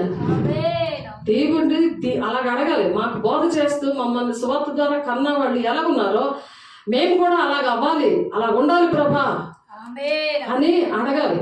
చూడండి, శిష్యులు తన బోధకుడిలా ఉండమంటున్నాడు. ఉండినా తగును అంటున్నాడు ఆయన. మరి తన యజమానుడు ఎలాగున్నాడో అలా ఉండాలంట. యజమానుడు ఎలాగున్నాడో అలాగే ఉండాలంట. అంటే చాలా మంది ఏంటంటే వాళ్ళకి తెలిసిన ఎవరికి చెప్పరు. సాతాను గడు వాళ్ళకి ఎన్ని టాలెంట్స్ ఉన్నా సరే వాళ్ళకి ఇవ్వడానికి ఆ టాలెంట్స్ నేర్పించరు కొంతమంది. కానీ దేవుని పిల్లలు ఏంటంటే వాళ్ళకి అన్నీ నేర్పిస్తారు. నాలా తయారు అవ్వాలి, నాకన్నా గొప్ప అవ్వాలి అంటున్నాడు యేసయ్య. అలాగా నాకన్నా మీరు గొప్ప కార్యాలు చేస్తారని దేవుడు ఎలా చెప్తున్నాడు, అలాగే నేను కూడా అలాగే నా పిల్లల్ని దీవిస్తున్నాను. దేవుడు అట్టి కృప దేవుడు మీకు అనుగ్రహించును గాక. ఎందుకు అనంటే అలాగా తేరవాలని, అలాగే నేను తేరవాలి. అలాగే మీరు తేరవుతే ఎంతమంది రక్షించబడతారు, ఎంతమంది దేవుని రాజ్యానికి వస్తారు, ఎంత మీకు అక్కడ ఇల్లు కట్టబడతాయి. మీరు వేసింది ప్రతిదీ కూడా అక్కడ ఉంటది. అది ఎవరు దోచుకోరు, ఇక్కడైతే అన్ని దోచుకుంటారు. చూడండి, అందుకనే మనం ప్రయాసపడింది ఏది పోయినా సరే మనం అది వారు వృధాగా ప్రయాసపడరు. ఆకస్మికముగా కలుగు అపాయమునందుడికే పిల్లలను కనరు. వారు యెహోవా చేత ఆశీర్వదించబడిన వారందరూ వారి సంతానం వారి యొద్దనే ఉందరు. అందుకనే దేవుడు కొంతమందిని సేవకులతో అందుకే ఉంచుతారు. అందుకే దేవుని రాజ్యంలో కూడా వాళ్ళతోనే ఉంటారంట. ఇష్టం లేదు, అందుకే నోరు రావట్లే. దేవుని రాజ్యంలో సేవకులతో పాటు ఉండాలని ఇక్కడ ఉన్నప్పుడు ఉండనివ్వట్లేదు సాతాడు. అందుకని అక్కడ కూడా ఉండనివ్వాలని ఆడు అలాగే నోరు బంద్ చేస్తున్నాడు. అది యేసునామములో కాలిపోవాలి గాక. వారికి ఈలాగున జరుగును, వారు వేడుకొనక మునుపు నేను ఉత్తరం ఇచ్చదను. అలాంటి మనసున్న వాళ్ళు, అలాంటి తీర్మానం చేసుకున్న వాళ్ళు, అలాగే సమర్పించుకున్న వాళ్ళతోటి దేవుడు వారికి ఇలాగ జరుగును. వాళ్ళకి ఎలా జరుగుతుందో తెలుసా, వారు వేడుకొనక మునిపే, వాళ్ళకి ఏది కావాలని అడగక ముందే దేవుడు దానికి ఉత్తరం ఇచ్చేస్తాడంట. ఆయన మీరు ఏది అడుగుదాం అనుకుంటున్నారో అది ముందే ఆయనకు తెలిసిపోతుంది. అలాగే తీర్మానాలు చేసుకోవాలి, అలాగే దేవుని దగ్గర సమర్పణ కలిగి జీవించాలి, అలా పరిశుద్ధంగా ఉండాలి. పరిశుద్ధాన్ని పొందుకుంటే అయిపోదు. అలాంటి వాళ్ళ మీద దెయ్యం కూడా అస్తమాడు పడతా ఉంటాడు, అనుక్షణం వాళ్ళ మీద కన్నేసుకుని ఉంటాడు. కాబట్టి వారికి ఈలాగ జరుగును, వారు వేడుకొనక మునుపు నేను వారికి ఉత్తరం ఇచ్చేదను. వారి మనము చేయుచుండగానే నేను ఆలకిస్తాను. ఒకవేళ వాళ్ళు ఏదైనా చెప్తా వెంటనే నేను ఆలకిస్తాను, వెంటనే వింటాను. కాకపోతే ఆయన వినడు. నువ్వు బహుగా ప్రార్థన చేసిన విననానుంది యెషయా 1:15. ఎందుకంటే వాళ్ళు విడిచిపెట్టి వెళ్ళిపోతారు, వాళ్ళ చేతులు రక్తంతో నిండి ఉంటాయి. వారు బహుగా ప్రార్థన చేసి నేను వినను, నా కళ్ళు కప్పుకుంటున్నాను అని ఉంది అక్కడ వాక్యం యెషయా 1:15. ఇంక కప్పుకుంటాడు ఆయన, ఇంక వినడు. ఎంత గోజాడినా సరే కుదరదు అది. అందుకని దేవుడు దగ్గరగా ఉండమంటున్నాడు. వారికి ఈలాగు జరుగును, వారు వేడుకొనక మునుపు నేను వారికి ఉత్తరం ఇచ్చేదను. వారు మనము చేయుచుండగా నేను ఆలకిస్తాను. తోడేలును గొర్రె పిల్లలు కలిసి మేస్తాయట. తోడేలు గొర్రెపిల్ల తినేయాలి కదా, కానీ గొర్రెపిల్ల తోడేలు రెండు ఒక దగ్గర మేస్తాయంట. అలాంటి ప్లేసే దేవుని రాజ్యం. మనం ఆ ప్లేస్కి వెళ్ళబోతున్నాం. ఇక్కడ మృగాలు లాంటి మనుషులు తినేద్దామా అని ఒక మృగం వచ్చింది ఇప్పుడే ఇక్కడికి, చూసి ఇలాగ అనుకొని వెళ్ళిపోయింది. అది తెలుసా ఎలాగ మేము చేయగలుగుతున్నాము? ఆలోచించండి. ఎవరి కంచి ఇక్కడ ఉంది? మనుషుల కంచా, దేవుడి కంచా? ఆలోచించారా? తోడేళ్ళు గొర్రె పిల్లలు కలిసి వేస్తాయట. సింహము ఎద్దు వలె గడ్డి తినును, సర్పమునకు మన్ను ఆహారమగును. నా పరిశుద్ధ పర్వతములో అవి హాని అయినను నాశనమైనను చేయకుండాను అవి అని యెహోవా సెలవిచ్చుచున్నాడు. సింహముతోని మరి సింహము ఎద్దు గడ్డి మేస్తున్నాయంట. అవి మాంసం తినట్లేదు. ఈ సింహం పరలోక రాజ్యానికి చూసారా? పరలోక రాజ్యం ఎలా ఉందో. అందుకే పరలోక రాజ్యం నెరవేర్చినట్టు భూలోకమందును నెరవేర్బడును గాక అని ఎందుకు అన్నారు?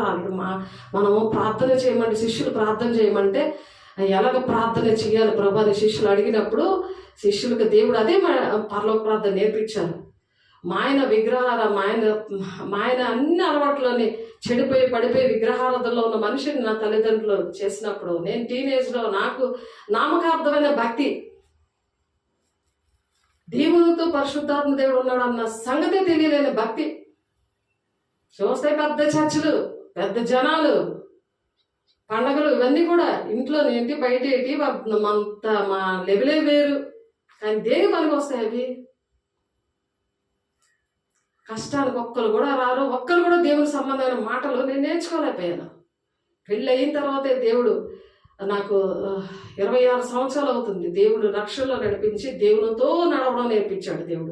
దేవుని ప్రేమను రుచి చూపించి, నేను రుచి చూడటమే కాకుండా అనేక మందికి రుచి చూపించడానికి దేవుడు భూలోకముకు వచ్చి ఏ పనులు చేశాడో అవన్నీ నేర్పించాడు దేవుడు. నేను ఆయన కుడిపార్శ్వ నుండి నాతో చేపిస్తున్నాడు. మార్కు 16:20 ఉంటుంది. దేవుడు మాటలు ప్రకటిస్తాడంట. ఆయన కుడి పక్క నుండి ఆయన చేస్తాడట అద్భుత కార్యాలు. ఆమేన్. మనం ప్రకటించడమే, మనం చెప్పడమే, అంతే. చేసేది ఆయన చేస్తుంటాడు. అలాగే ఎన్నో అద్భుత కార్యాలు, ఆశ్చర్యకార్యాలు చేశాడు. ఆలోచించండి, దేవుడు మనం ఏది తాకి చూసామో, ఏది విన్నామో అది మేము చెప్పకుండా ఉండలేమని అందుకే చెప్పారు దేవుని శిష్యులు. అలా శిష్యుల్లాగా మనం అవ్వాలి. మన పిల్లలు అలా తరతరాలు కూడా అలా ఉండాలని దేవుడు ఆశపడుతున్నాడు. చూడండి, దేవునికి మహిమ కలుగును గాక.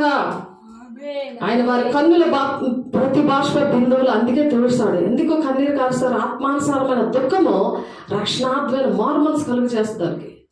ఆత్మానుసారమైన దుఃఖం, వాళ్ళ కోసం ఆత్మానుసారమైన దుఃఖం వస్తుంది. కానీ అయ్యో వీళ్ళకి తెలియదు, వీళ్ళ మాట వినట్లేదు, వీళ్ళకి వాక్యం ఫలింపు జరగట్లేదు, వీళ్ళు ధనాపేక్షతో ఉన్నారు, దీనివల్ల మేము ఇవన్నీ కూడా మాకు ఇక్కడ భూలోకంలో ఉన్నవన్నీ కూడా మాకు జరుగుతాయి, మాకు ఇక్కడ అందరూ మంచి పేరు ఉన్నది అని అనుకుంటారు. కానీ ఈ పేర్లు ఏమీ చెల్లవవి. ఇవన్నీ దేవుడు ఇలా కొట్టేస్తాడు అంతే. మనుషుల దయ అందులో దేవుని దయ అందున్నాడు సైతాన్ కూడా బోధిస్తుంటాడు. మనుషుల దయ అంటే ఏంటి? దీనమైన హృదయం గలవారి దయ కావాలి నీకు. తెలుసా, సైతాన్ మనుషుల దయ కాదు నీకు కావాల్సింది. దీన మనసు కలిగిన వారిలో దేవుడు నివసిస్తాడని ఉంది కదా యెషయా 57:15. అలాంటి వాళ్ళ దయ నీకు కావాలి. అలాంటి వాళ్ళ దయని బట్టి వాళ్ళు నీ కోసం ప్రార్థన చేస్తారు, వాళ్ళు ఎంత సంతోషంగా నిన్ను దీవిస్తారు, అవి నీకు నెరవేరుతాయి. అందుకని మనుషుల దయందును దేవుని దయందు వర్ధిల్లు అన్నట్టు అవ్వదు. దేవుని దయ ఎలా వస్తుంది? దేవుని నిబంధన పాటించినప్పుడు దేవుని దయ వస్తుంది. మనుషులు దేవుని పిల్లల్ని ప్రేమించినప్పుడు ఆ మనుషుల దయ వస్తుంది. మనుషులం కదా మేము. చెప్తే మీకు అన్ని చేసి వినిపిస్తున్నప్పుడు, అన్నీ మీకోసం ప్రయాసపడుతున్నప్పుడు, అలా ఉన్నప్పుడంట దేవుని పిల్లలుగా ఆయన పోలి ఉంటారనమాట. ఆయనకి ఇలా ఉంటారు. ఇప్పుడు కుంటోళ్ళైనా, గుడ్డోళ్ళైనా, లేకపోతే చిన్నపిల్లలైనా మరి చనిపోయినప్పుడు అలాంటి వాళ్ళందరూ కూడా దేవుని రూపంలోనే ఉంటారు అక్కడ దేవుని రాజ్యంలో. ఇప్పుడు అందుకే కుంటోలైనా దేవుని సేవ చేస్తున్నారు. 2 చేతులు లేవు, కాళ్ళు కూడా లేని ఆయన కూడా చాలా సువార్త చేస్తున్నాడు. మంచం మీద ఉండి కూడా దేవుని సువార్త చేస్తున్నారు. అన్ని కాళ్ళు చేతులు ఇచ్చిన వాళ్ళు దేవుడు జ్ఞానము దేవుడితో నింపి అభిషేకం ఇచ్చడం చేయట్లేదు. ఎంత దారుణమో చూడండి. 2 తిమోతి రాసిన పత్రిక 2:12 ఉంది. దేవుణ్ణి సహితము దేవుడు ఒకసారి చూడండి. 2 తిమోతి రాసిన పత్రికలో దేవుని రాజ్యానికి మనము ఎలాగెళ్తాము, ఏ విధంగా దేవుడు మనకు ఎలా సహాయం చేస్తారు ఒకసారి చూడండి. 2 తిమోతి దేవుని రూపం వస్తుంది. ఎలా ఉంటామని అనుకుంటారు, అన్ని దేవుడు ముందుగానే చెప్తాడు. ఎందుకంటే మనం అలా ఉండాలని ఒక ప్లాన్ అనేది దేవుడు ఇచ్చాడు. ఆయన ప్లాన్లో నడుస్తామా, మన సొంత ప్లాన్లలో నడిస్తే మన మార్గాలు దేవుని రాజ్యంకి వెళ్ళినప్పుడు వెళ్ళడము అవి అంటున్నారు. సామెతలు 3వ అధ్యాయము అలా ఉంటుంది ఆ మాట. 5-6 వచనాల్లో నీ స్వబుద్ధి అంత ఆధారపడకుండా పూర్ణ ప్రవర్తన అంతలేదు నీ దేవుని అధికారులకు ఒప్పుకాని అధికారం చెప్తున్నారు. మనం ఇక్కడుండే ఆయన్ని ఎరిగినట్టు ఉండాలి, ఆయనతో కనెక్షన్లో ఉండాలి. మరి ఏమంటున్నారంటే ఇక్కడ 2 తిమోతి 2వ అధ్యాయము 11వ వచనము. ఈ మాట నమ్మదగినది ఏదనగా మనం ఆయనతో కూడా చనిపోయిన వారమైతే, ఆయనతో పాటు మనం చనిపోవడం అంటే ఏంటి? పాత స్వభావము, పాత బంధాలు, పాత శరీరానుసారమైన మనుషులు విషయంలో చనిపోయినట్టు ఉండాలి. వాళ్ళతో మనం ఉండకూడదు. పాతవి అన్నీ కూడా ఆయన చనిపోయాడు కదా, మరి తన ఇంటి విషయంలో అన్నీ కూడా పక్కన పెట్టి చేశాడు కదా ఆయన. అంతే, ఫస్ట్ వాళ్ళ ఇంటికే వెళ్ళాడు ఆయన స్వకీయుల దగ్గరికి వెళ్ళాడు. కానీ ఆయన అంగీకరించలేదు. ఆయన దేవుని మాటలు వెళ్ళేదాడు. అందుకని అన్ని జనులైనా మన దగ్గరికి వచ్చాడు, మనల్ని దేవుడు ప్రేమించాడు. కాబట్టి మనకు అవి అన్నీ కూడా వాళ్ళకన్నా ఎక్కువ మనకొచ్చి మనకు ఆ భాగ్యం ఇచ్చాడు. దేవదూతుల కన్నా తక్కువ చేశాడు మనల్ని, అంతే. దేవుని రూపంలో చేశాడు, ఆయన గుణాలు ఇచ్చాడు, ఆయన రూపురేఖలు ఇచ్చాడు, ఆయన ఆత్మని ఇచ్చాడు. మనం ఎంత ధన్యులము. దేవునికి మహిమ కలుగును గాక. ఈ మాట నమ్మదగినది ఏదనగా మనం ఆయనతో కూడా చనిపోయిన వారమైతే, ఆయన ఎలాగైతే చనిపోయాడు, ఆ పాత విషయాలన్నిటి గురించి ఆయన ఎలాగైతే ఆయన చనిపోయాడో, ఏదనగా మనం ఆయనతో కూడా చనిపోయిన వారమైతే ఆయనతో కూడా బ్రతుకుదాము. మనం ఎలా బ్రతుకుతామో ఆయన పట్టుకొని బ్రతుకుతాము.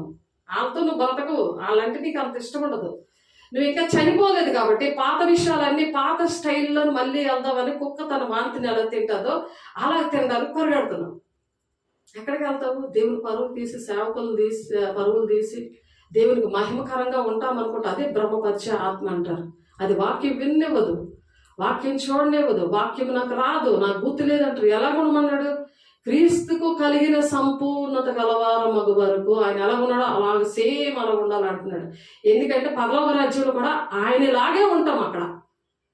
అందుకు ఆయనలాగా ఉండాలని ఇక్కడ రెడీ చేస్తున్నాడు పౌలు గారు. అందుకే అపోస్తల బోధ ఆయన. పౌలు గారు ముందు సౌలు గారుగా ఉండి, సౌలు ఎంత అన్ని పండితుడే ఉండి కూడా దేవుని కోసం అన్ని తెలిసిండు కూడా అంత హింసించాడు, మరి దూషించాడు, అనేక మందిని చంపాడు దేవుని పిల్లల్ని.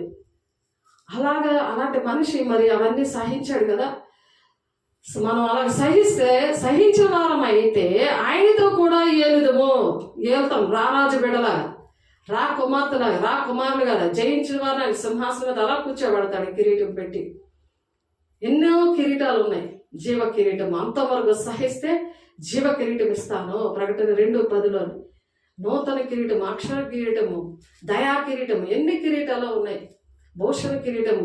ఇవన్నీ కూడా దేవుడు మనకి ఇవ్వాలంటే ఆ బహుమానాలు సిద్ధపరిచి ఉంచుతాడు. ఉంటూనే ఉంచాడు.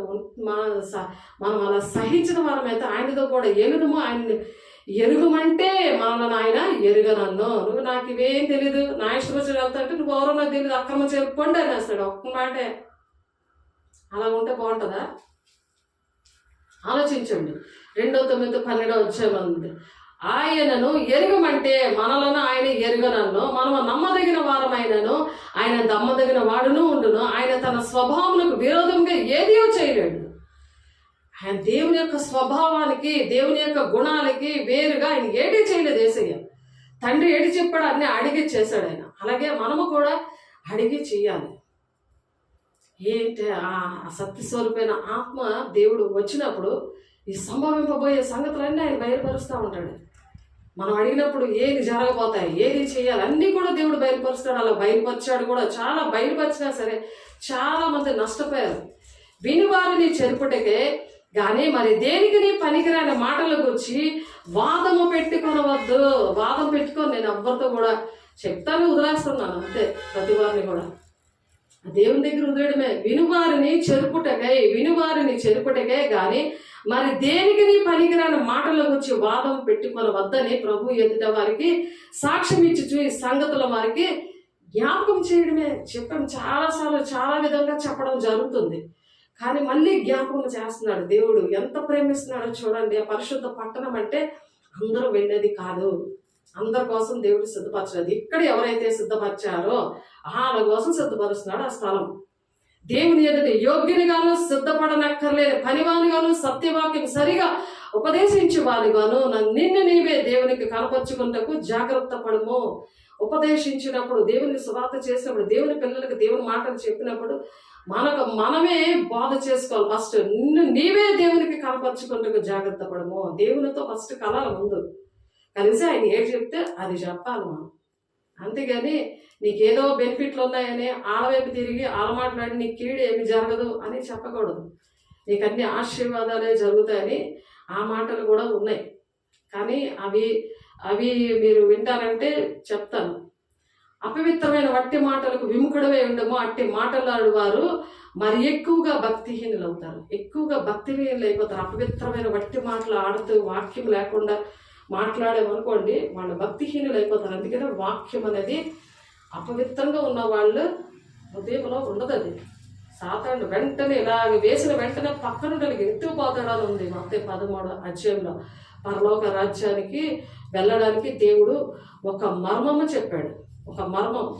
ఆ మర్మములో ఉంది పరలోక రాజ్యాన్ని భూలోకంలో మనం ఎలా సిద్ధపడాలి, ఆ అన్ని విషయాలు కూడా దేవుడు బోధించాడు ఆయన.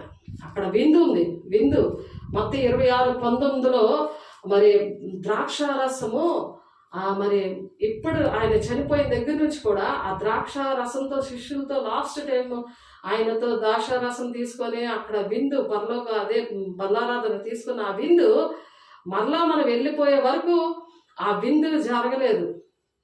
అప్పటి వరకు నేను తాగను అంటున్నాడు. మత్తయి 26:19 తండ్రి రాజ్యంలో మీతో కూడా నేను ఈ ద్రాక్షారసం కొత్తదిగా తాగు దినము వరకు ఇకను నేను తాగనని మీతో చెప్పుచున్నాను. దేవుడు ఎంత ఖచ్చితంగా ఉన్నాడు. మనతో పాటు విందు చేద్దాం, విందు ఆయన పెళ్లి కుమార్తె విందు అనేది అక్కడ ఉందని చెప్తున్నాడు ఆయన. అలాగే ప్రకటన 5వ అధ్యాయం 11 నుండి 14 వచనాల్లో కూడా దేవుడు మరి ఏ విధంగా చెప్తున్నాడో చూడండి. ఎలాగ స్తుతించడాలి, యథార్థంగా ఎలాగా ఉండాలి. మరి దశలోనికే పత్రికలో ఉంటుంది అది. మరి కీర్తన గ్రంథంలో కూడా మీరు అన్ని చదవడానికి అవ్వదు కాబట్టి చెప్తున్నాను. 92వ కీర్తన 1 నుంచి 3 వచనాల్లో కొన్ని మాటలు ఉంటాయి. దేవుని రాజ్యంకి వెళ్ళినప్పుడు పరిస్థితులు ఎలా ఉంటాయనేసి కీర్తనలు చూడండి. కీర్తనలో 95వ అధ్యాయం, కీర్తన 95వ అధ్యాయంలో మనం ఆ వాక్యాలు చదవడమే కాదు, వినడమే కాదు, అలాగ నన్ను నడిపించు ప్రభా అని అడగాలి. కీర్తనలో 95వ అధ్యాయము 95వ అధ్యాయం చూడండి ఒకసారి. 95వ అధ్యాయము 1 నుంచి 3 వచనాలు. కృతాస్తుతులతో ఆయన సన్నిధికి వచ్చదము, కీర్తన పాటించి ఆయన పేరటి సంతోషగానము చేయదము. యెహోవా మహాదేవుడు, దేవతలందరికి పైన మహాత్యము గల మహారాజు. భూమి అగాధ స్థలములు ఆయన చేతిలో ఉన్నవి, పర్వత శిఖరములు ఆయనవే, సముద్రం ఆయనది, ఆయన దాన్ని కలుగ చేసిన ఆయన హస్తము భూమిని నిర్మించాడు. కాబట్టి మనం భూ సంబంధమైన మనుషులమే గా ఉండకుండా ఆ భూమి మీద ఉంటూ ఆ భూలోక ప్రజల్ని ఆ విధంగా మనము రక్షించాలని ఆయన చెప్తున్నారు. ఆయన వల్ల మనకి మరణం తర్వాత ఏముంది అనే విషయాలు కూడా మరి లూకాసు 16వ అధ్యాయం చదివితే పరలోక రాజ్యము, మరి ఆ ధనవంతుడికి లాజర్కి జరిగిన విషయాలన్నీ కూడా ఉన్నాయి. అక్కడికి వెళ్ళిన తర్వాత ఎలాగ యాతన పడతారు, చనిపోయిన వెంటనే పరలోక రాజ్యానికి వెళ్ళరు, పరదేశంలో ఉంటారు. అది ఇప్పుడు భూలోకంలో లేదు, పరలోకంలో ఉంది. అది యేసయ్య చనిపోయిన తర్వాత ఆయన మరి చెరగా తీసుకెళ్ళిపోయాడు కదా. కాబట్టి మా పరలోక రాజ్య సంబంధం అన్నీ కూడా దేవుడు అనేక విషయాల్లో ఆ విధంగా రాసించారు. మీరు చదవండి 16వ అధ్యాయం లూకాసు 19 నుండి 31 వచనాల్లో లాజరు ఏ విధంగా దరిద్రతలో ఉండి ఆయన దేవదూతలు ఆయన చనిపోతే ఏ విధంగా తీసుకెళ్లారు, ధనవంతుణ్ణి మరి సాతానుడు ఏ విధంగా తీసుకెళ్ళాడు అవి చూడండి. చనిపోయిన తర్వాత దేవదూతలు మనం తీసుకెళ్లాలని 22వ వచనంలో ఉంది. అట్టి కృప దేవుడు మనకు అనుగ్రహించిన గాక. ఆమేన్. ఎంతో విలువైనది ఆ పరలోక రాజ్యాన్ని. మనం చనిపోతే మరి దెయ్యాలు వచ్చి తీసుకెళ్ళినట్టు మనం ఉండకూడదు. దేవుడు నమ్ముకొని మనం దేవుని ప్రణాళిక నెరవేర్చకుండా, దేవుణ్ణి సంతోషపెట్టకుండా మరి చనిపోతే ఎక్కడికి వెళ్తారు? దెయ్యాలు వచ్చి పట్టుకెళ్తాయి. అలా ధనవంతుడు లాగా మనం ధనాపేక్ష అనేది ఉండకుండా మన నిస్వార్థమైన ప్రేమ కోసం మనం పాడుకున్నాం కదా, అలా ఉండాలని దేవుడు ఆశపడుతున్నాడు. దేవుని బిడ్డ ఈ మాటలు దేవుడు దీవించిన గాక. ప్రార్థన చేసుకుందాము. పరిశుద్ధాత్ముడా నీకు వందనాలు నాయన. నా తండ్రి ఇంటి అనేక నివాసములు కలువు లేని ఏళ్ళ మీతో చెప్తానన్నావు నాయన. నేనుండే స్థలంలో మీరును ఉండేలాగా మిమ్మల్ని తీసుకొని వెళ్తానని చెప్తున్నావు ప్రభా నాయన. అయ్యా అక్కడ శాపగ్రస్తమైనది ఏదీ ఉండదని నా తండ్రి ప్రకటన 22వ అధ్యాయం 1 నుండి 5 వచనాల్లో నాయన మీరు మాట్లాడుతున్నారయ్యా. శాపగ్రస్తంగా మేము ఉండకూడదు, ఆశీర్వాదకరంగా ఉండాలి. అయ్యా మీకు వందనాలు నాయన. మలాకి 3:9 శాపగ్రస్తులు అని చెప్తున్నావు ప్రభా. ఆయా దేవుని రాజ్యానికి ఆటంకంగా ఉంటారని చెప్తున్నావు నాయన. క్రీస్తునందు విశ్వాసం ఉంచి వారే మరి నాయన దేవుని అందు విశ్వాసం ఉంచి 10 మంది ఓపికతో పరిగెట్టడానికి తగిన అభిషేకం మా బిడ్డలకు దయచేయండి. చేతులెత్తిన ప్రతి ఒక్క బిడ్డను అట్టి విధంగా ఆశీర్వదించండి అయ్యా. నా తండ్రి పరదేశం 3వ ఆకాశంలో మరి తండ్రి చనిపోతే అక్కడికి వెళ్తాము నా తండ్రి నాయన. నీవు నాతో కూడా పరదేశంలో ఉంటావు అని చెప్పి ఆ దొంగతో మీరు చెప్పారు నాయన తండ్రి నాయన. అయ్యా ధవల సింహాసనం తీర్పు పాతాళంకి వెళ్ళడానికి నాయన సిద్ధపడకుండా ప్రభు ఎత్తబడే గుంపులో ఉండడానికి సహాయం తెచ్చాను నాయన. అగ్ని జ్వాలల్లో యాతన పడుతున్నాను అంటున్నాడు అయ్యా ధనవంతుడు ప్రభా. మరి మత్తయి 20 లూకాసు 24 అయ్యా తండ్రి నాయన 18వ వచనంలో అయ్యా యాతన పడుతున్నాడు నాయన. అయ్యా నా తండ్రి నాయన అయ్యా అటువంటి యాతన 24వ వచనంలో అగ్ని జ్వాలలో యాతన పడుతున్నానని చెప్తున్నాడు నా తండ్రి. అయ్యా చనిపోయిన వాళ్ళందరూ కూడా నా తండ్రి నాయన అయ్యా అగ్ని జ్వాలలో యాతన పడతా ఉంటారు. మాకు నాయన సజీవంగా ఉంచావు, అనేక విషయాలు ప్రతిదినము నేర్పిస్తున్నావు, మేము నేర్చుకుని అనేక మందికి అనేకులకి చెప్పాలని ఒక ఆశ కలిగి ఉన్నాం ప్రభా. అయ్యా తండ్రి చిత్తాన్ని మేము ఆ విధంగా నెరవేర్చడానికి సహాయం తెచ్చండి అయ్యా. మీరు కృప చూపించండి నాయన. పునరుత్థానం తర్వాత అయ్యా నా తండ్రి నాయన మేము నాయన అయ్యా తండ్రి మేము పునరుత్థాన శక్తిని పొందుకొని ప్రతి ఆదివారం కోసం మరి మూడు రోజులు కూడా నీతో గడిపి తండ్రి నాయన ఆదివారం దినానికి నన్ను సిద్ధపాటు చేస్తున్నావు. మరి వాక్యం అందుకే నూరంతలుగా ఫలవంతంగా నన్ను బిడ్డలో ఫలింప చేయను గాక యేసునామములో. అయ్యా జ్ఞాపక శక్తి మరి దయచేయండి అయినా. 5 సహోదరులు కూడా నరకానికి వెళ్ళకూడదు నా తండ్రిని. ఏ సహోదరులు కూడా నరకానికి వెళ్ళకూడదు నాయన. ఇప్పుడే నా తండ్రి నాయన వారిని దర్శించండి, మాట్లాడండి ఆయన నా తండ్రి నాయన. అయ్యా నా తండ్రి భాషలన్నీ తారుమారు చేసావు నా తండ్రి. సాతాన్ని కట్టే రాజ్యాలు పగలగొట్టావు తండ్రి నేను ఈ భూలోకంలో ప్రభా. ఇంకా నువ్వు పగలగొట్టండి ఆయన. పరలోకం అంతా ఒకే భాష ఉంటుందని చెప్తున్నావు నా తండ్రి. అది నీతో మాట్లాడే డైరెక్ట్గా నీతో మాట్లాడే భాషల వరమును దయచేయండి. ఇక్కడ మాట్లాడుకుంటున్నప్పుడు పరలోకంలో కూడా వెళ్ళి నీతో మాట్లాడుకుంటారు. ఇక్కడ అనుభవం లేకపోతే అక్కడ నీతో మాట్లాడలేరు ప్రభా. సమస్తాన్ని కూడా ఇక్కడే మీరు నేర్పిస్తున్నారు. మీకు వందనాలు. పేతురు మాట్లాడుతుంటే అందరికీ నేను అర్థమైంది అయ్యా. అక్కడ నా తండ్రి అనేకమైన భాషలతో ఉన్నారు అయ్యా మేడగదిలో ప్రభా. అనేకమైన భాషలతో ఉన్న వాళ్ళు అందరూ అన్ని దేశాల నుండి వచ్చారు కదా మేడగదిలో. పేతురు ఒక్కడు మాట్లాడుతుంటే ప్రభు అన్ని భాషలతో ఉన్న వాళ్ళకి అర్థమైంది ప్రభా. అలాగే నేను భూలోకంలో ఉన్న భాషలతో ఉన్న వాళ్ళు అందరూ కూడా అర్థమవ్వాలంటే నా తండ్రి నీ ఆత్మను అగ్నిజ్వాలం అంటే ఆత్మను పొందుకోవాలి ప్రభు. వాక్శక్తి అనుగ్రహించిన కొద్దీ అన్ని భాషలతో మాట్లాడతారన్నా ప్రభా. అందరూ మాట్లాడరు అని కూడా చెప్తున్నావు ఆయన. అక్కడ తండ్రి అందరూ మాట్లాడాలంటే నీ చిత్తానుసారంగా నడవాలి, నీ వాక్యానుసారంగా నడవాలి, నీ దగ్గర గోజాడాలి. అటువంటి తీర్మానము, అటువంటి త్యాగము, అటువంటి సమర్పణ పరిశుద్ధతలో నాయన ఉండడానికి, అటువంటి మేళ్లు పొందుకోవడానికి తండ్రి రాజ్యంలో మీతో కూడా నేను ఈ ద్రాక్షారసము కొత్తదిగా ఆగే దినము వరకు నేను త్రాగనాని ఆ విందులో నేను ఆ పెళ్లి కుమార్తె విందులో మేము ఉండడానికి అయ్యా మీరు సహాయం చేస్తున్నందుకు, నడిపిస్తున్నందుకు, మమ్మల్ని సరి చేస్తున్నందుకు, అనుక్షణము మాతో మాట్లాడుతున్నందుకు, ప్రతి ఒక్కరిని అయ్యా తండ్రి నా మాటలో ఫలించేటట్టుగా నాయన వారిని దీవిస్తున్నందుకు నా తండ్రి సమస్తాన్ని నీ బలమైన హస్తాల్లో పెడుతూ వేసే పరిశుద్ధ నామంలో బ్రతిమలాడి వేడుకుంటున్నాం తండ్రి. ఆమేన్. తండ్రి యొక్క దీవెన, కుమారుని యొక్క కృప, పరిశుద్ధాత్మిక నిత్య సహవాసం సదాకాలము తోడేండి నడిపించును గాక. ఆమేన్. దేవునికి మహిమ కలుగును గాక. God bless. దేవుడు మిమ్మల్ని దీవించి ఆశీర్వదించును గాక. ఆమేన్.